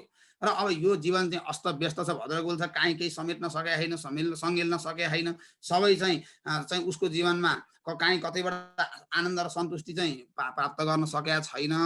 र अब कुरा चाहिँ ठुल्ठुला गर्छ भनेदेखि त्यो व्यक्तिको जीवनमा वास्तविक उसले मुखले जिब्राले त बोलिरहेको छ ज्ञान, तर आफ्नो जीवनमा छैन, उसको आफ्नो हृदयमा त्यो ज्ञान छैन र त्यो अनुभूति उसले गरेका छैन, खालि शब्द मात्रै रटेको छ।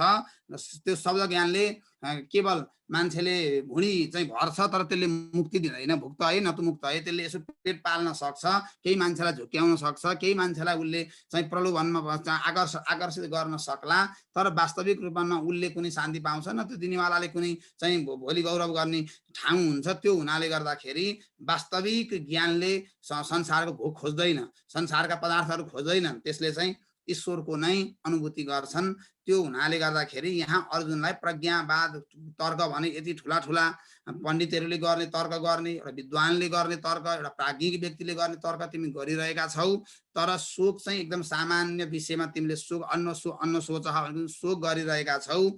हे अर्जुन गता, किनभने खास पण्डितहरू, पण्डिता शब्दको अर्थ के हो भन्दा जो सत्य र असत्यलाई छुट्याउन सक्छ त्यो पण्डित हो। यो कुनै अहिले ब्राह्मण जातिमा उत्पन्न भयो, व्यासासनमा बसेर जो चाहिँ प्रवचन गर्न सक्नेछ जान्नेछ त्यसलाई मात्रै पण्डित भनिन्छ भन्ने कुरा बिल्कुल होइन। यो शब्दको अर्थ के हो? पण्डित शब्दको अर्थ सत्यलाई र असत्यलाई छुट्याउन जान्नेवाला व्यक्ति जोसुकै पण्डित हुन सक्छ, त्यो जुनसुकै कुलमा उत्पन्न भएको होस्, त्यो चाहे दलित होस्, त्यो चाहे स्त्री जाति हुन्, ती चाहे कुनै पनि क्षेत्रीय वर्गमा उत्पन्न, वैश्य वर्गमा उत्पन्न, कुनै पनि वर्गमा उत्पन्न भए पनि ती पण्डित हुन् जो सत्य र असत्यलाई चिन्न सक्छन्, सत्य र असत्यलाई जो छुट्याउन सक्छन्, ती व्यक्तिलाई भनिन्छ पण्डित। त्यो हुनाले गर्दाखेरि सत्य असत्यलाई र हित अहितलाई, कल्याण अकल्याणलाई, बन्धन भने के हो, मोक्ष भने के हो, कसो गर्दाखेरि मान्छे फुक्छ, कसो गर्दाखेरि बाँधिन्छ भन्ने कुरा जसले यथार्थ रूपमा बुझ्न सक्छ त्यसको नाम हो पण्डित। विवेक र अविवेकलाई छुट्याउनुको नाम विवेक के हो, अविवेक के हो, विवेक गर्नु, विवेचन गर्नु, सत्य र असत्यलाई केलाउनुको नाम हो पण्डित। त्यस्ता पण्डितहरू त हेर अर्जुन, ती जसको शरीर छुटेको छ तिनको विषयमा पनि शोक गर्दैनन्, जो जीवित छन् तिनको विषयमा पनि शोक गर्दैनन्, ती जसको जीवन समाप्त भयो तिनको विषयमा पनि शोक गर्दैनन्, जसको जीवन अहिले देखिरहेको छ तिनको विषयमा पनि शोक, जीवितको विषयमा शोक गर्दैन, मृतको विषयमा शोक गर्दैनन् ती व्यक्तिहरू। किनभने उनले बुझेका हुन्छन् कि यो देह नित्य चिज होइन, यो परिवर्तनशील छ, फेरि यसको चाहिँ निश्चित एउटा समय छ, यो लामो यो नित्य पदार्थ होइन, नित्य चिज होइन। नित्य चिज भनेको आत्मा हो, त्यो नित्य चिज आत्मा भएको हुनाले गर्दाखेरि नित्य चिजमा दृष्टि जसले लगाएको छ त्यो अनित्य चिज उसले पहिले बुझिसकेको छ, सबै थाहा पाइसकेको छ भनेदेखि ऊ त्यो विषयमा मोहित हुँदैन, त्यो विषयमा ऊ धेरै दुखी हुँदैन, त्यो विषयले उसलाई धेरै सन्तप्त पार्दैन।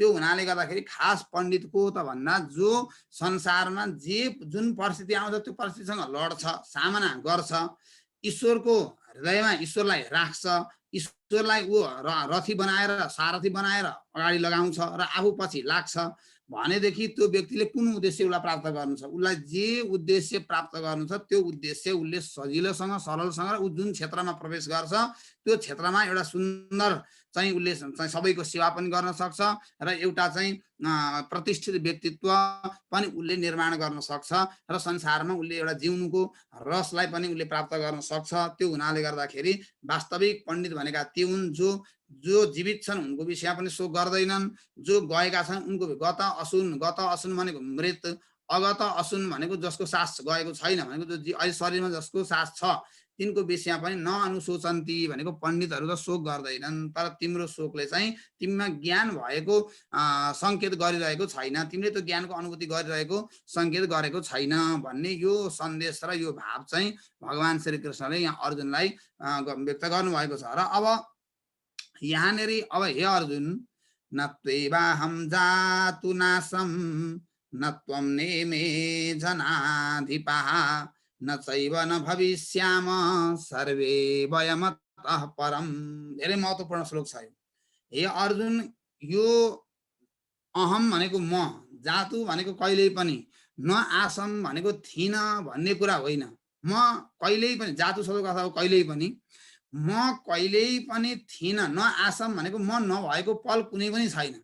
मान्छे संसारमा जहाँ गए पनि अरूलाई खोज्छ तर आफू म हराएँ भनेर खोज्दैन, म हराएँ भनेर आफूले आफूलाई खोज्दै हिँड्दैन, म यहाँ छु भन्छ।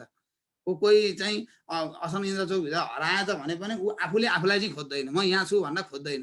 त्यो हुनाले गर्दाखेरि हे अर्जुन यस्तो किसिमको कहिल्यै पनि स्थिति छैन कि म नभएको पल, म छैन भन्ने अनुभूति हाम्रो जीवनमा कहिले राति सुत्या बेला पनि म भन्ने प्रतीति त्यतिखेर पनि रहन्छ। अब स्वप्न कालमा पनि म भन्ने प्रतीति रहन्छ। अब संसारमा हर काम गर्दाखेरि पनि म भन्ने प्रतीति रहन्छ। कुनै पनि बेलामा त्यो म भन्ने छुटेको हुँदैन। त्यो हुनाले यस्तो होइन कि अहम भनेको म कहिल्यै पनि थिइनँ भन्ने कुरा यो पनि होइन। न त्वम नेमे जनाधिपा भनेको यी जनाधिपहरू, यी जनाधिपा भनेको राजा, यी राजाहरू अनि दुर्योधनहरू जो छन् यी पनि थिएनन् भन्ने कुरा यी पनि होइन। यी पनि पहिला थिएनन् अहिले मात्र देखिएका हुन् भन्ने कुरा होइन। म पनि पहिला थिइनँ अहिले मात्र देखिएको भन्ने कुरा पनि यो पनि होइन। अहिले तिमीले अगाडि जसलाई जसलाई देखिरहेका छौ, यो सारा संसारमा जसलाई जसलाई देखिरहेका छौ, यी पहिला नभएका यी पहिला थिएनन्। यसले के सिद्ध गर्छ भने पुनर्जन्मलाई सिद्ध गर्छ। पुनर्जन्म, यी पहिला थिएनन्, म पहिला थिइनँ भन्ने कुरा पनि होइन, यी दुर्योधनहरू पनि पहिला थिएनन् भन्ने कुरा पनि होइन, र पछि रहने छैनन् भन्ने कुरा नि होइन। भनेपछि अब कसले कसलाई बाण हान्ने, कसले कसलाई मार्ने, को मर्ने, को मार्ने, अब यहाँ यो प्रश्न आयो। त्यो हुनाले हजुर हामी योभन्दा पछाडि पनि रहनेछौँ, हामी सिद्धिँदैनौँ भनेपछि अब यहाँबाट हाम्रो वैदिक दर्शनको मूल बिन्दु, हाम्रो मूल चाहिँ एउटा जसलाई हामीले नस्वीकार्दाखेरि हामी वास्तविक सनातनी नै भइँदैन, त्यो किसिमको कुरा यहाँ आएको छ। किनभने यो यसले यहाँ भगवान श्रीकृष्णले म पहिला थिइनँ अहिले मात्रै भएको हुँ भन्ने कुरा होइन, म पहिला पनि थिएँ। यी राजकुमारहरू, राजाहरू, यी दुर्योधनहरू यी पहिला थिएनन् भन्ने कुरा होइन, यी पनि थिए। र हामी अहिले वर्तमानमा त छँदैछौँ, केही यसमा त प्रमाण देखाउनु परेन, र हामी भविष्यमा हुँदैनौँ भन्ने कुरा पनि होइन। भने हामी पछि पनि रहिरहने रहेछौँ भनेपछि अब जाने कुरा के हो, समाप्त हुने को हो, मर्ने को हो, मार्ने को हो। त्यसले गर्दाखेरि शरीर मर्छ, शरीर मरिरहेकै छ। हिजो चाहिँ म यसो हेर्छु, आज पनि मैले हेरेँ, म दिउँसो कि म 4 कक्षा 5 कक्षा पढ्दाको फोटो हेरेँ, अहिलेको के पनि मिल्दैन। त्यतिखेर दाढी पनि थिएन, केही पनि थिएन, अनुहार पनि अर्कै थियो। अब अहिले अर्कै देख्छु, हेर्दाखेरि त मिल्दैन, आफूले आफूलाई नचिन्ने जस्तो। म बाल्य यही हो कि होइन, म 4 कक्षाको पढ्दाको भनेर म आफूले आफूलाई विचार गर्नुपर्ने स्थिति छ। अब हजुरहरूले बाल्यकालको फोटो हेर्नु, अब अहिलेको तुलना बच्चाको फोटो र अहिलेको हजुरको फोटो यहाँ अहिले नयाँ कुनै व्यक्तिको मेरो अगाडि आयो भने म चिन्दिनँ। त्यो शरीर त्यतिखेरै सकिसक्यो। त्यो दिनदिनै शरीर चेन्ज भइरहेको छ, दिनदिनै शरीर परिवर्तन भइरहेको छ। आजको शरीर भोलि छैन, भोलिको शरीर पर्सि रहँदैन भने त्यसै गरी यो चाहिँ शरीर परिवर्तनशील छ, नाशवान छ। अब यहाँ तल त्यो प्रसङ्ग आउँछ, हे अर्जुन हामी भविष्यमा रहँदैनौँ भन्ने कुरा पनि होइन, हामी पछि पनि रहनेछौँ, हामी पछि पनि हुन्छौँ। सर्वे वयमतः परम, हामी यहाँभन्दा पछाडि पनि रहनेछौँ, हुनेछौँ भनेपछि अब हामीले चाहिँ हाम्रो अस्तित्व यति मात्रै हो, हामी यही बाँचुन्जेल मात्रै खाने हो, 50-60 वर्ष 80 वर्ष जसलाई ठगे नि हुन्छ, जे गरे नि हुन्छ, जति पाप गरे नि हुन्छ भन्ने त्यो सोचाइ जुन छ, त्यो सोचाइ भनेको अज्ञानबाट उत्पन्न सोचाइ हो, त्यो अविवेकबाट उत्पन्न सोचाइ हो, त्यो विवेकबाट उत्पन्न सोचाइ होइन। विवेकी मान्छेले अब यही विचार गर्छ, अब होइन भगवानले त भन्नुभएको छ हामी पछि पनि रहिरहनेछौँ भनेपछि त उसले त मृत्यु पश्चातको जीवन पनि झल्झली देख्छ। त्यो जीवनलाई पनि उसले ख्याल गरेर चाहिँ उसले कर्म गर्छ, त्यो कर्मले वर्तमान जीवन पनि सिँगार्छ, भविष्यलाई पनि सिँगार्छ र अनन्त अनन्त जन्महरू सिँगार्ने भएको हुनाले गर्दाखेरि गीताको यो श्लोकले हामी सबै नित्य हौँ, हामी कोही मर्नेवाला होइनौँ है भनेर सिकायो। हामी मर्दैनौँ, कोही पनि हामी मर्नेवाला छैनौँ, हामी अजर हौँ, हामी अमर हौँ। तर खालि के हो भन्दा हामीले पिठो मुसे जस्तो पिठो डल्लो पार्दाखेरि पिठो डल्लो पारिन्छ, त्यहाँ पानी हालेर त्यो पिठोलाई मोलेर एउटै डल्लो बनाए जस्तो शरीरलाई र आत्मालाई एउटै डल्लो बनाइदिएका छौँ। शरीर र आत्मालाई एउटै डल्लो त्यो पिठो जस्तो गरेर मोलिदिएको हुनाले, मुखिदिएको हुनाले गर्दाखेरि त्यहाँ पानीको भाग त अलग छ नि, त्यो पानी र पिठो त एउटै होइन। तर त्यो पानीले जुन पिठोलाई डल्लो बनाइदिएको छ, हामीले त्यसै गरी शरीरलाई र आत्मालाई एउटै हो भन्ने बनाएका हुनाले गर्दाखेरि, एउटै हो भन्ने ठानेको हुनाले गर्दाखेरि यो सारा चाहिँ समस्या आयो। आत्माको पाटो अलग हो, आत्मा अलग चिज हो, शरीर अलग चिज हो। शरीरमा दुःख छ, सुख छ, रोग छ, शोक छ, तनाव छ, अनेकौं जन्म छ, मृत्यु छ, यो म होइन, म यो भन्दा पृथक चिज हो भनेर आत्माको यसरी आत्मालाई पृथकीकरण गर्ने, आत्मालाई छुट्याउने, शरीरबाट छुट्याउने, इन्द्रियबाट छुट्याउने, मनबाट छुट्याउने, बुद्धिबाट छुट्याउने। अनि बल्ल मनुष्य के हुन्छ भन्दा त्यो ब्रह्मानन्दलाई, त्यो ब्रह्म स्वरूपलाई उसले अनुभूति गर्न पाउँछ। त्यो चाहिँ हाम्रो हिन्दू सनातन दर्शनको एउटा जुन हाम्रो मूल बिन्दु के हो भन्दा पुनर्जन्मलाई स्वीकार जो गर्छ त्यो नै वास्तवमा सच्चा सनातनी हो। पुनर्जन्म स्वीकार गर्दैन भनेदेखि त्यो चाहिँ जडवादी हुन्छ, त्यो भौतिकवादी हुन्छ।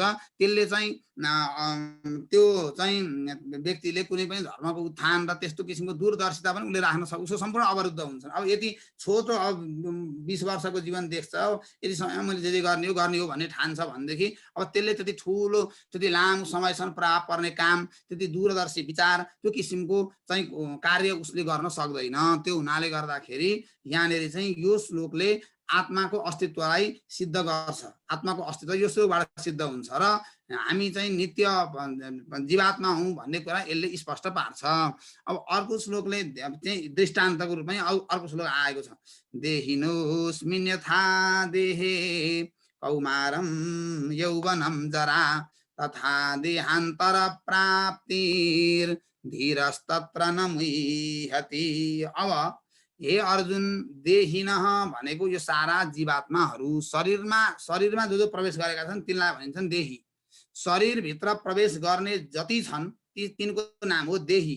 यो शरीरधारीहरू जे जति छन्, अस्मिन् देहे भनेको जसरी यो शरीरमा, अस्मिन् देहे भनेको यो शरीरमा कुमार अवस्था भयो। सबभन्दा पहिला हामी कुमार अवस्थामा रह्यौँ, त्यसपछि युवावस्थामा प्रवेश गर्यौँ, त्यसपछि वृद्धावस्थामा प्रवेश गरेपछि हाम्रो ती युवावस्थाको फोटाहरू हेरौँ त हामी नै हौँ त, त्यो मै हो त भन्ने जस्तो लाग्छ। त्यतिखेर त्यो शरीर यसरी चेन्ज भइरहेको छ, प्रत्येक दिन शरीर चेन्ज भइरहेको छ। शरीर चाहिँ निरन्तर जीर्ण भइरहेको छ, कमजोर भइरहेको छ र दिन प्रतिदिन ऊर्जाहरू घटिरहेका छन्। यो कुरा मनुष्यले विचार गर्नुपर्छ र आफ्नो कल्याणको लागि बेलैमा चाहिँ उसले सोच्नुपर्छ भनेर हाम्रो गुणरत्नमालामा एउटा मिठो श्लोक, त्यो मलाई खुब मनपर्छ।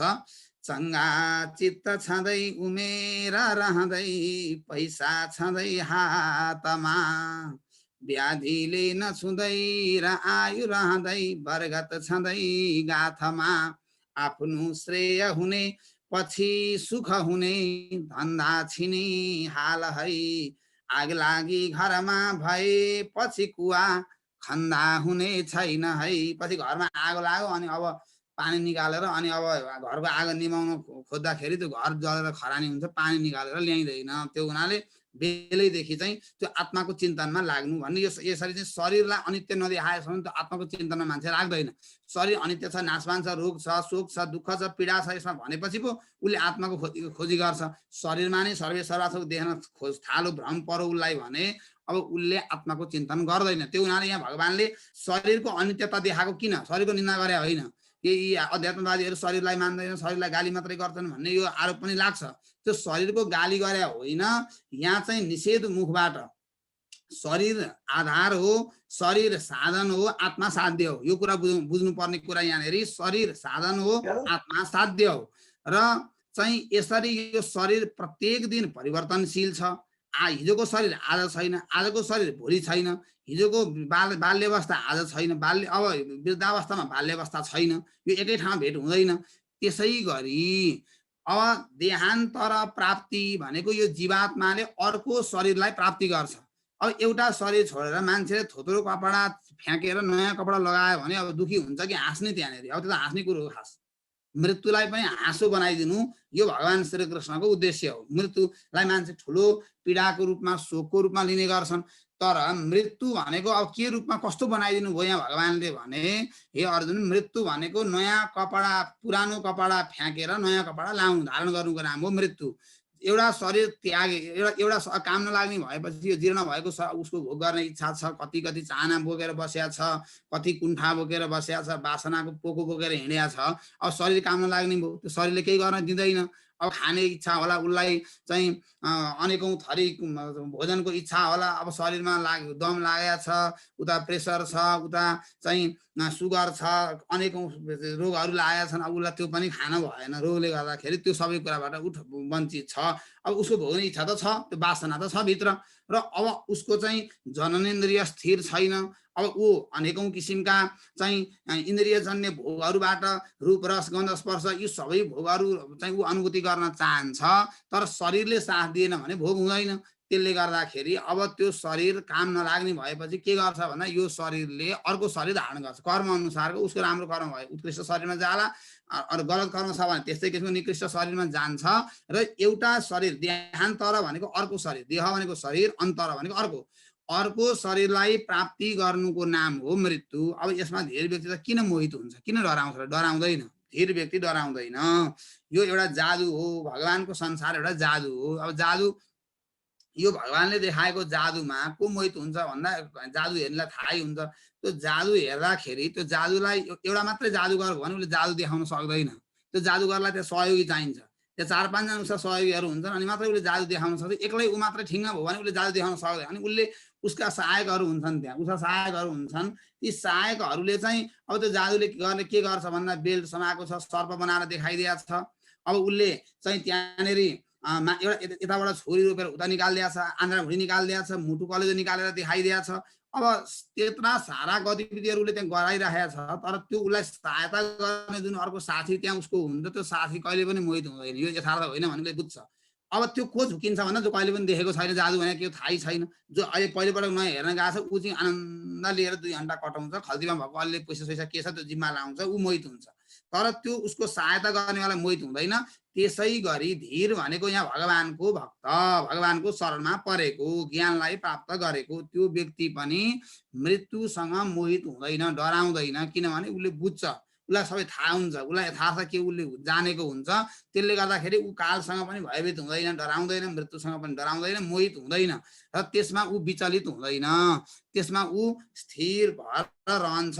त्यस कारणले हे अर्जुन, यो मृत्यु भन्ने शब्दबाट जो सारा संसार भयभीत छ, कालसँग सारा संसार भयभीत छ, विश्व ब्रह्माण्ड नै भयभीत छ भने त देख्यो नि। यो कोरोना अहिले आएपछि अमेरिका कति डराउँदो रहेछ कालसँग पनि देखियो, क्यानाडा कति डराउँदो रहेछ भन्ने कुरो पनि देखियो। सारा देशमा लकडाउन भए, अनेकौँ चाहिँ आर्थिक रूपमा तहस नहस भयो, सारा देशहरू सबै घरभित्र थुनिन बाध्य हुनु पर्यो। के का लागि त्यही मर्नु नपरोस् भनेर त आखिर लक्ष्य के भन्दा मर्नु नपरोस्, बाँचिरहन पाइयोस्, बाँचियोस्, कोरोनाले नभेट्टाओस्, नलगोस्। त्यसको अर्थ के भन्दा हाम्रो अमर हुने इच्छा हो।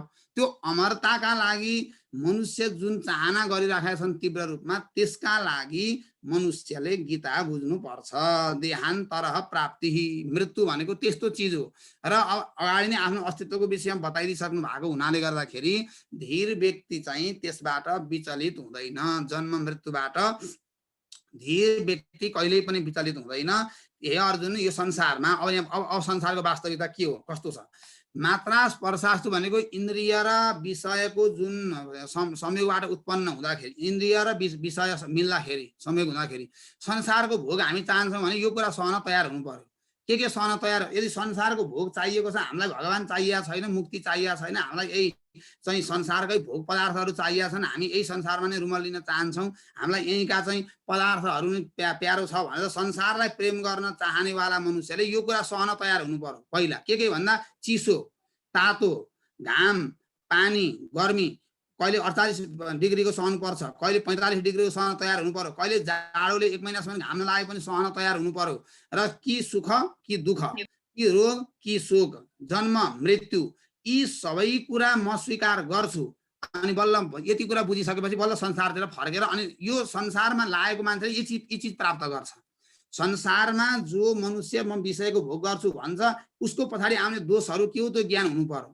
त्यो ज्ञान के हो भन्दा संसारको भोग गर्छु भनिसकेपछि अब उसले पहिल्यै मुटु के डर बनाउनु पर्यो भने मैले चिसो, तातो, के अरे रोग, शोक, सुख, दुःख, यो अनेकौँ किसिमका तनावहरू, यी अनेकौँ किसिमका चाहिँ प्रतिकूल परिस्थितिहरूलाई पनि मैले सहनु पर्छ भनेर अब संसार, अब यो कुरो बुझिसकेपछि मान्छेले मुक्तिको लागि प्रयास नगरी कसरी बस्न सक्छ? अब फलमा भोलि परिणाममा यस्तो चिजहरू प्राप्त हुन्छन्। त्यसले गर्दाखेरि यो चाहिँ भगवान हे कौन्तेय, हे कुन्ती पुत्र, हे अर्जुन, संसारमा लागिसकेपछि विषय इन्द्रियसँग जीवात्माको सम्पर्क भइसकेपछि मान्छेले यति चिज भोग्न तयार हुनुपर्छ। यसलाई पन्छाउन सक्दैन, चिसो, तातो, सुख, दुःख, यसलाई उसले पन्छाउनै सक्दैन। तर यसमा अब यो कुरा ज्ञानीले नै पाउँछ। अब ज्ञानीको पनि कहिलेकाहीँ बाढीले उसको पनि कुटी बगाइदिन सक्छ, आँधी हुरी आएर उसको पनि जो धेरै भजन गर्छ, धेरै नाम जप्छ, जो ईश्वरको झन् धेरै उपासना गर्छ, उसको चाहिँ झन् सर्वस्व जान पनि सक्छ। यो कुरो ज्ञानीलाई पनि आउँछ, अज्ञानीलाई पनि, दुईटैलाई बराबर रूपमा आउँछन्। संसारका यी तापहरू जो छन् यो आदिदैविक आध्यात्मिक र आदि भौतिक यो तापहरू संसारमा बराबर सबैलाई आउँछन्। ज्ञानीलाई पनि आउँछ, ध्यानीलाई पनि आउँछ, योगीलाई पनि आउँछ, सन्यासीलाई पनि आउँछ, मूर्खलाई पनि आउँछ, सबै ठाउँमा आउँछ। अब अहिले उहाँ मेलम्चीमा त्यत्रो ठुलो क्षति भयो, त्यहाँ कुनै भक्त पनि त थियो होला नि, त्यहाँ राम गर्ने पनि थियो होला नि, कृष्ण गीता पढ्नेवाला पनि थियो होला, उनको घर पनि त लग्यो नि त्यहाँनिर।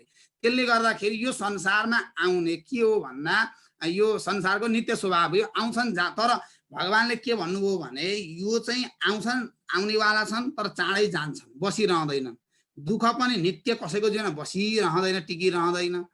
सुख पनि कसैको जीवनमा नित्य एकनासले रहिरहँदैन। यो आउँछन् जान्छन्, यो निरन्तर एकनासले नरहिरहने भएको हुनाले हे अर्जुन यी विषयलाई आनन्दले हाँसी हाँसी सहन गर्न सिक। यी विषयलाई सहन गर र सहन गर्दाखेरि अपार तेज प्राप्त हुन्छ। सहन गर्न सक्ने मनुष्यले नै दुःखलाई पराजित गर्न सक्छ। जसले सहन गर्न सक्दैन त्यसले त्यो दुःख झन् पल्की पल्की आउँछ, झन् आक्रमण गर्न आएर। जसले सहन गर्न सक्छ दुःख डराउँछ, दुःखलाई उसैले परास्त गरेर जो सहनशील छ। त्यसले गर्दाखेरि संसारमा लाग्ने भएदेखि यी चिजहरू हातमा आउँछन् मेरा भनेर गनेर लाग्दा हुन्छ।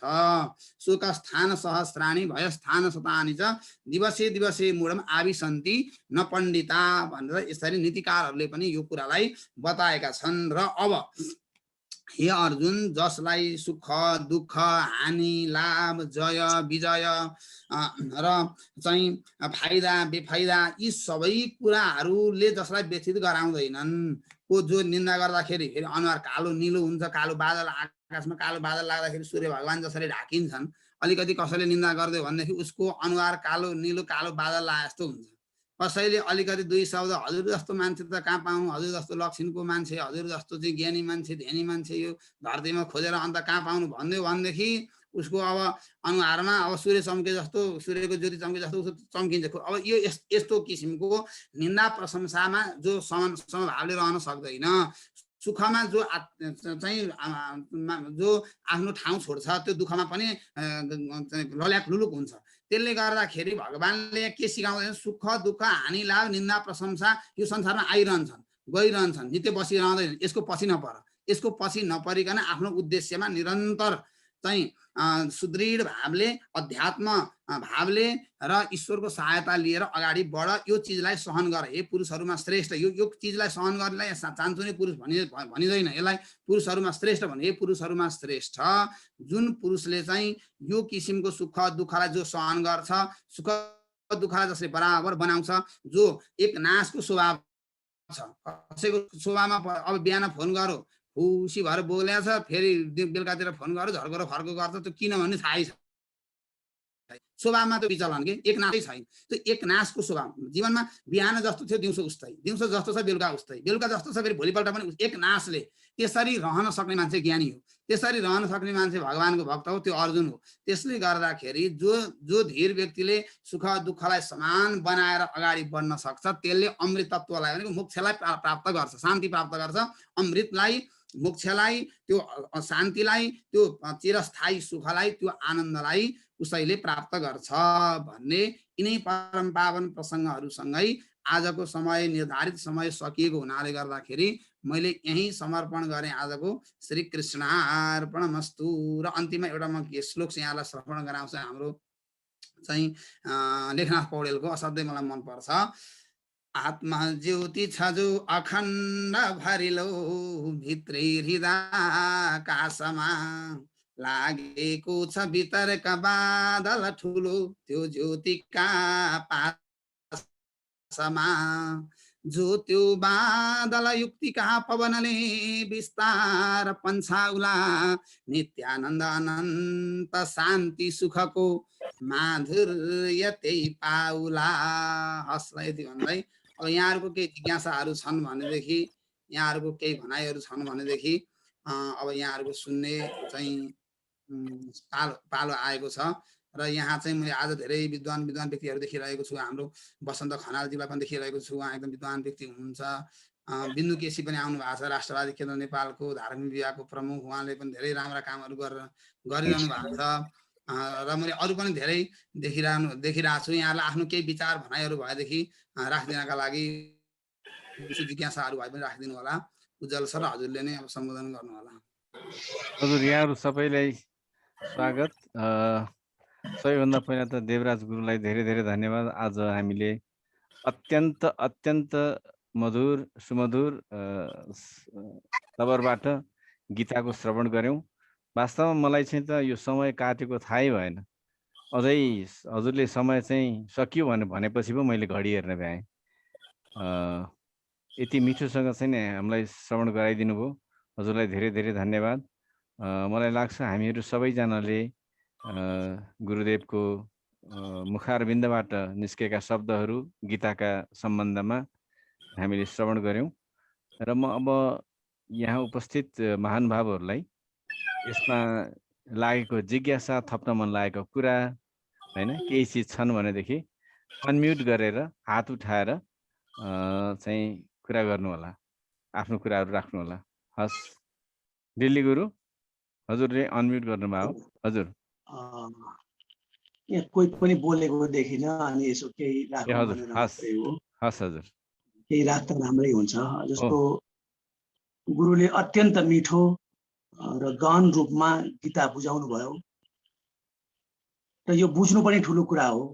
यहाँ मैले यो सुनिरहँदाखेरि मलाई आनन्द लागेको ठाउँ त्यो जुन धर्म सम्मूढ चेतः, अहिलेसम्मको चर्चा मलाई त्यही लाग्छ। अर्जुन जस्तो बुझेको व्यक्तिले उसले जीवन के हो, आत्मा के हो, संसार के हो, सबै कुरा बुझिया छ।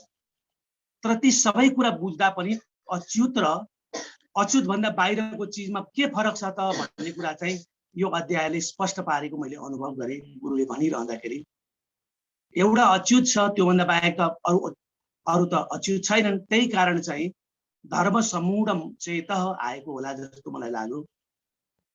र धर्म, अधर्म र कर्तव्य, यी तीनटा कुराले मानिस चाहिँ रणभुल्लमा परेको हुन्छ। त्योबाट बाहिर ल्याउने काम अच्युतले गर्ने हो।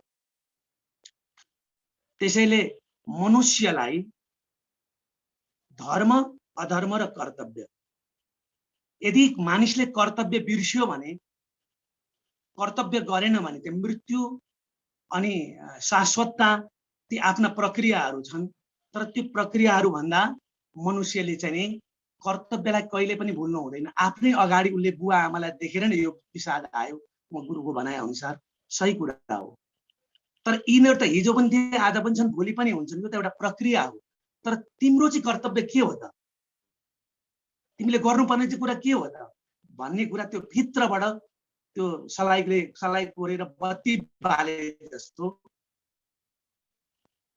मोहमा पस्यो भने त्यो चेतना खै त आफ्नो र आफन्त भन्ने मोह हो। त्यो मोहबाट माथि उठ है, किनभने यो त सधैँ चलिरहने प्रक्रिया हो। त्यो चलिरहने प्रक्रियामा तिमी कर्तव्यमा चाहिँ नि च्युत भयौ भने, एउटा राजकाज लिएको व्यक्तिले असत्यसँग लडिरहेको बेलामा त्यहाँ आफ्नो र पराय केही पनि छैन, सबै म हुँ भन्ने कुरा जुन कृष्णले भनेको कुरालाई मलाई त्यस्तै लाग्छ। गुरुले चाहिँ नि एकदम मिठो गरी राखिदिनु भयो। र यो चाहिँ अहिलेसम्म आएको चाहिँ मेरो विचारमा त्यही धर्म सम्मूढ चेतकै यो चाहिँ नि धर्म, अधर्म र कर्तव्यलाई नै केलाएको होला जस्तो लाग्छ। यिनै कुराहरू मैले राखेँ। यो मैले यसमा के व्याख्या गर्नु छ र गुरुले यति मिठोसँग व्याख्या गर्नुभएको छ। मैले मेरो मनले ठानेको कुरा मात्रै मैले यहाँहरूसँग चाहिँ नि निवेदन गरेको हुँ। अरू कसैले केही कुरा राख्नुहुन्छ भने राख्नु होला है। म गुरुलाई धेरै धेरै धन्यवाद दिन चाहन्छु। हस् दिल्ली गुरु, हजुरलाई पनि धेरै धेरै धन्यवाद। नरोत्तम सर, हजुरले हात उठाउनु भएको छ, प्लिज अनम्युट गरेर। हजुर सर्वप्रथम सबैजनालाई हार्दिक नमन। आज भगवत गीता सुन्न पाइयो, मतलब यो भगवत गीता सुन्न पाउनु एक प्रकारको अद्भुत संयोग र अहोभाग्य हो भन्ने मलाई लाग्छ। अनि साथसाथै यसको बारेमा थोरै चर्चा परिचर्चा गर्दै जाँदाखेरिमा यसले नित्य नवीनता र जीवन्तता पनि प्राप्त गर्छ भन्ने पनि मलाई लाग्छ। गुरुबाट धेरै कुराहरू आए, साह्रै खुसी लाग्यो। अब यहाँनिर आज जुन उहाँले सुरुवात गर्नुभएको थियो, तमुवाच ऋषिकेश प्रहसन्य भारत सेनयोरुभयोर मध्ये विषिदन्तम इदम वच। विषिदन्तम इदम वच, विषादले युक्त भएका अर्जुनलाई यो कुरा बताउनु भयो मुस्कुराएर भन्ने कुरा रह्यो। वास्तवमा भगवान कृष्ण यो जुन मनोविज्ञानको इतिहासमा मनोविज्ञानको इतिहासमा जुन हामीले एडलर, युङ, फ्रायडलाई जुन भनिरहेका छौँ, पूर्वीय दर्शन साहित्यमा भगवान श्रीकृष्ण नै मनोविज्ञानका पिता हुनुहुन्छ भन्ने किसिमको कुरा यहाँबाट देखिन्छ र अर्जुनले चाहिँ त्यहाँनिर जुन दुविधाग्रस्त भएको बेलामा मुस्कुराएर यो कुरा बताउँदै गर्दाखेरिमा अर्जुनभित्र एउटा कुरा देखिएको र बाहिर अर्को कुरा प्रकट भइरहेको कारणले गर्दाखेरिमा भगवान कृष्ण मुस्कुराउनु भएको हो कि भन्ने कुरा लाग्छ। त्यहाँनिर अर्जुनको भित्री अन्तरात्मा, उहाँको स्वधर्म, निजत्व, वैयक्तिकता चाहिँ नि एउटा उहाँको निजत्व, आइडेन्टिटी, परिचय, तर बाहिर प्रकट हुँदाखेरिमा अर्को प्रकारले देखिएको कारणले गर्दा कतै चाहिँ नि भगवान कृष्णले तिम्रो स्वधर्म चाहिँ के हो त्यो कुरालाई पहिचान गर भन्ने हिसाबले चाहिँ भगवान कृष्ण मुस्कुराउनु हो कि भन्ने जस्तो कुरा लाग्छ। अनि अर्को कुरा बडो नत्वे बाहम जातु नासम नत्वम नेमे जनाधिपा नचैव न भविष्याम सर्वे वयमत परम जुन छ, यसमा चाहिँ जुन एकजना विद्वान छन् हेराक्लुटस, उनले चाहिँ नि के भनेका छन् भन्नु होला भने हामी एउटै नदीमा दुईचोटि स्नान गर्न सक्दैनौँ, किनकि त्यहाँनिर स्नान गर्न खोज्दाखेरिमा खुट्टा अलिकति राख्दाखेरिमा तल पुग्दाखेरिमा नदी अर्को भइसकेको हुन्छ भनेपछि एउटै नदीमा दुईचोटि नुहाउन सक्दैनौँ भनेर चाहिँ नि हेराक्लुटसले चाहिँ नि त्यो भनेका छन्। त्यस्तै चाहिँ हामीले चाहिँ अझ भन्नुपर्दाखेरिमा एउटै नदीमा दुईचोटि होइन, एकैचोटि पनि त्यही नदीमा हामी नुहाउनै सक्दैनौँ, किनकि खुट्टा राख्दाखेरिमा तल गइसकेको हुन्छ, खुट्टा तल राख्दाखेरिमा माथि पानी गइसकेको हुन्छ भनेपछि समय यति चलायमान छ। भनेपछि हामीहरू यहाँ यो अस्तित्वमा चाहिँ नि यस्तो प्रकारले छौँ कि न अगाडि न पछाडि के यसको बारेमा त धेरै धेरै कुरा अब थोरै समय चाहिँ नि भने यी कुराहरूले चाहिँ के चाहिँ गर्छ भनेदेखि भगवत गीताको नित्य नवीनता र जीवन्ततालाई चाहिँ अलिकति निरन्तरता दिन्छ भन्ने मलाई लाग्छ। जे होस्, धेरै खुसी लाग्यो, यस विषयमा सुन्न पाउनु नै ठुलो कुरो भयो र फेरि भगवत गीताको बारेमा थोरै चाहिँ कुरा राख्न पाउनु पनि फेरि गजबको कुरा रह्यो। र यहाँ श्री भगवानुवाच, यहाँ जुनसुकै बेला अन्त्यमा भनिएको छ श्रीकृष्णार्जुन संवादे, श्रीकृष्ण र अर्जुनको संवाद, तर कहीँ पनि श्रीकृष्ण वाच नभनिकन श्री भगवान वाच गुरुले यस विषयमा नि भन्नुभयो। वास्तवमा कृष्ण मात्रै यदि सामान्य हुनुहुन्थ्यो भने यस्तो किसिमको चिजहरू आउँदैन थियो होला।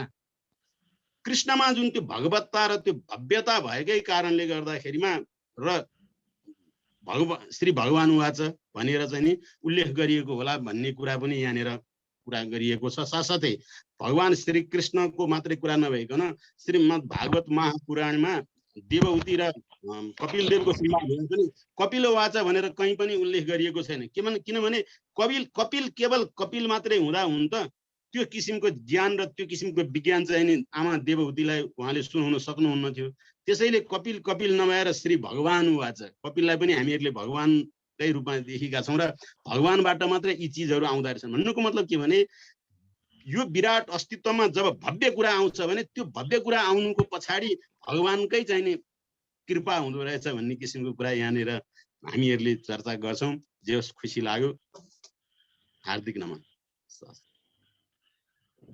अरू कसैलाई केही बोल्नको लागि? हजुर, सबैजनामा मेरो चाहिँ नमन छ हाम्रो चाहिँ सबै प्रति।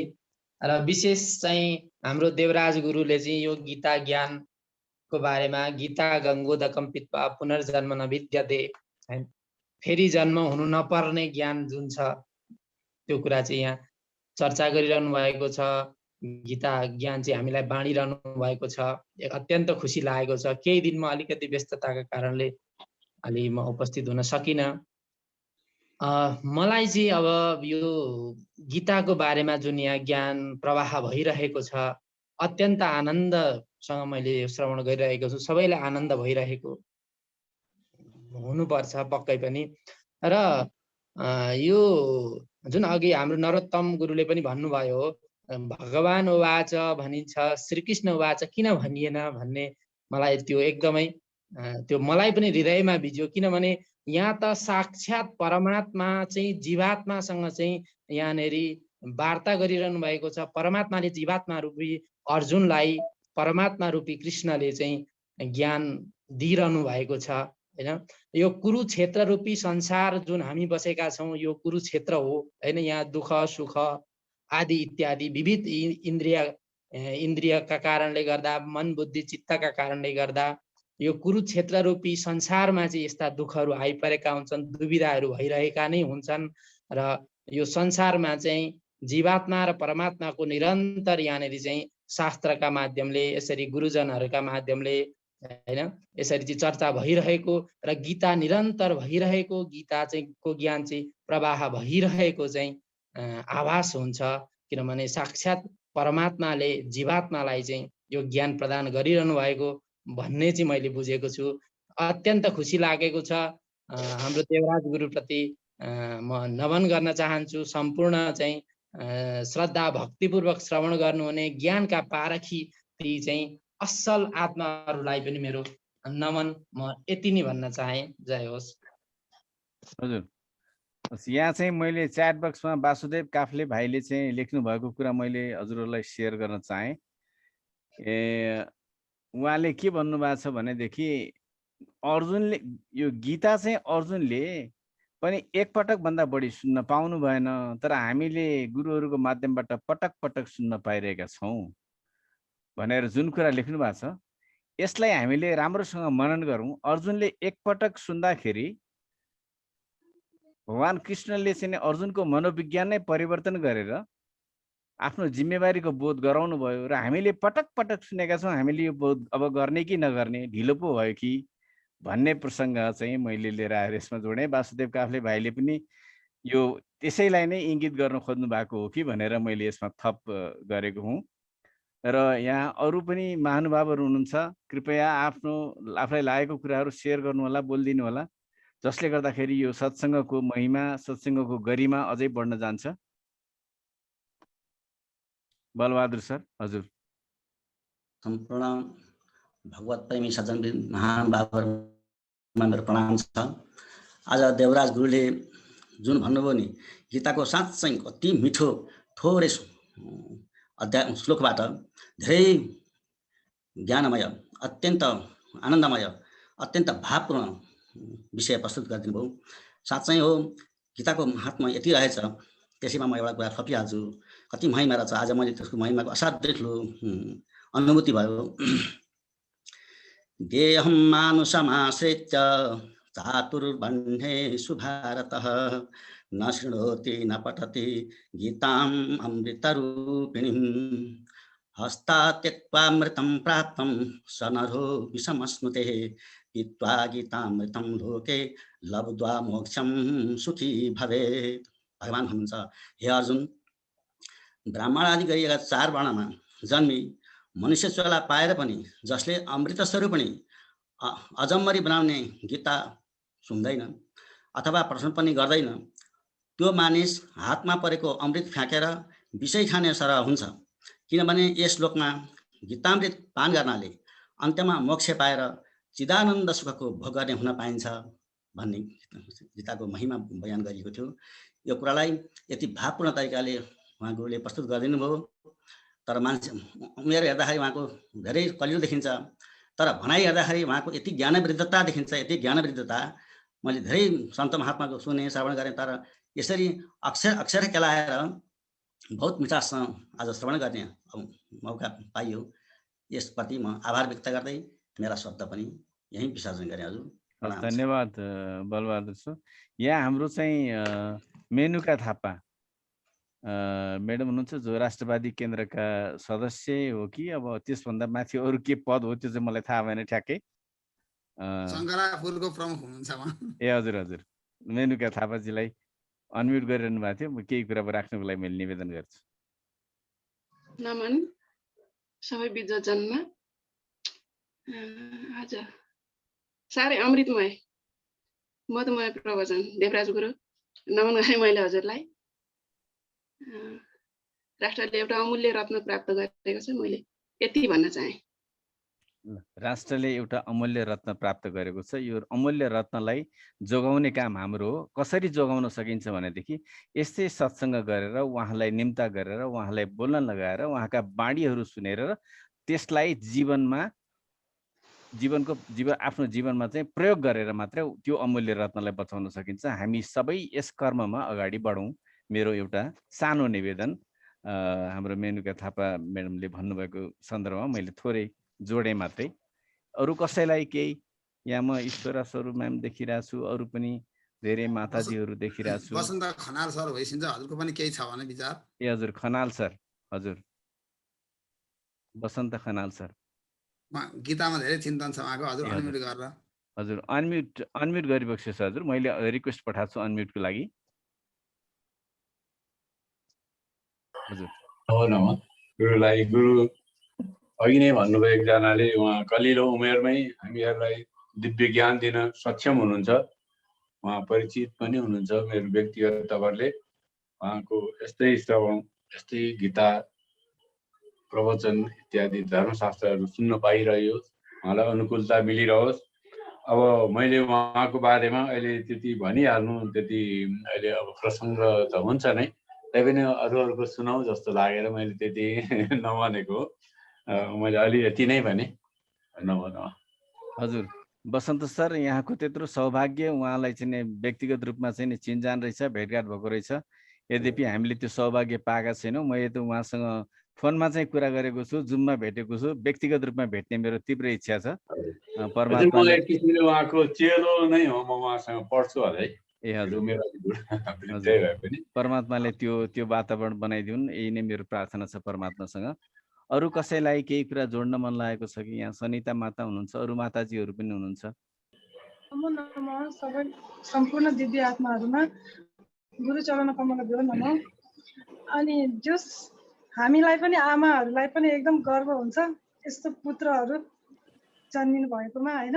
मैले उहाँलाई अस्ति नै भनिसकेँ, जस म पनि एकदम गर्वान्वित भएको छु होइन, आफ्नो छोरा पाएर होइन। जस उहाँलाई पाएर चाहिँ म धेरै नै सौभाग्यवती ठानेको छु आफूले आफूलाई।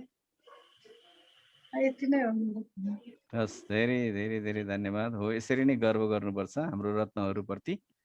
यहाँ अरूहरू पनि देखिरहेको छु मैले, बिन्दु केसी म्यामलाई देखिरहेको छु, केशव गौतमजी देखिरहेको छु, यशोदा म्यामलाई देखिरहेको छु, तारा म्याम देखिरहेको छु, सावित्री, अरू धेरै हाम्रो नेत्रजीलाई पनि देखिरहेको छु। सुन्ने इच्छा लागेको छ मलाई पनि। हजुर उहाँको त हामीलाई पनि सुन्ने इच्छा भएको। बिन्दु केसी म्याम, हजुरलाई चाहिँ हजुर अनम्युट, हजुर हस् हस्। रात्रिकालीन नमन, जय राष्ट्रवाद। राष्ट्रवादी केन्द्र नेपाल धार्मिक विभागको तर्फबाट आज यहाँ 2 शब्द बोल्न पाउँदा साह्रै नै आभार, हृदयदेखि नै आभार व्यक्त गर्न चाहन्छु। हामीले जुन विगत 2073 सालदेखि राष्ट्रवादी केन्द्र नेपालले नि आफ्नो पूर्वीय दर्शन, आफ्नो धर्म संस्कृति, आफ्ना सभ्यता संस्कृति बचाउन पर्छ भनेर निरन्तर रूपमा पूर्णकालीन भएर हामी सँगसँगै गुरु सँगसँगै हामी पनि हिँडिराखेका छौँ।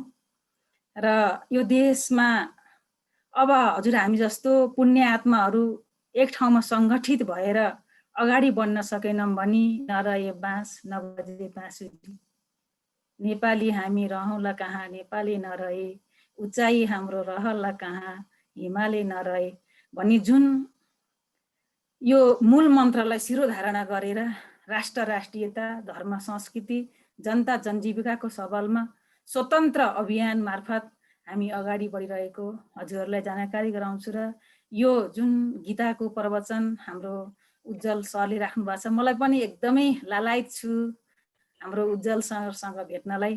हाम्रो आदरणीय गुरुको यो अमृत बाणी राष्ट्रिय अन्तर्राष्ट्रिय रूपमा जुन सञ्चार मार्फत प्रवाह गरिदिनु भएको छ, त्यसमा हृदयदेखि नै धन्यवाद। र गुरुको अमृत बाणी सुन्न पाउँदा नि गौरवान्वित छु।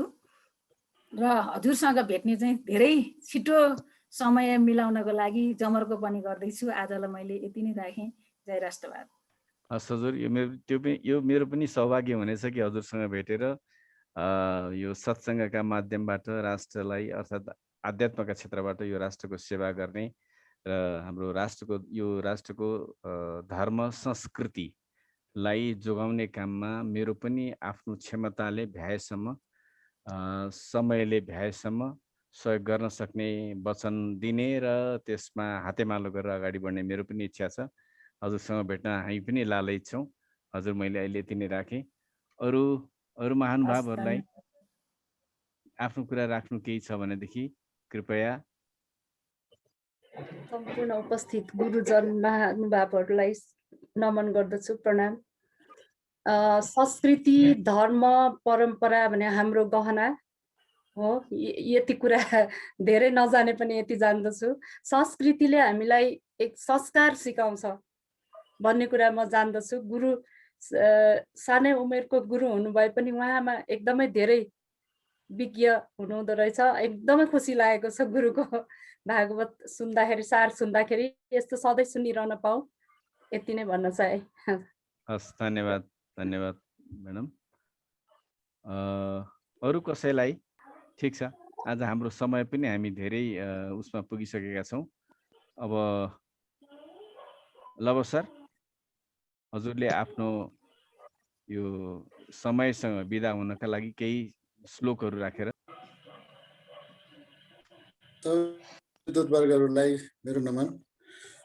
अर्जुनको माध्यमबाट र कृष्ण भगवान कृष्णको चाहिँ नि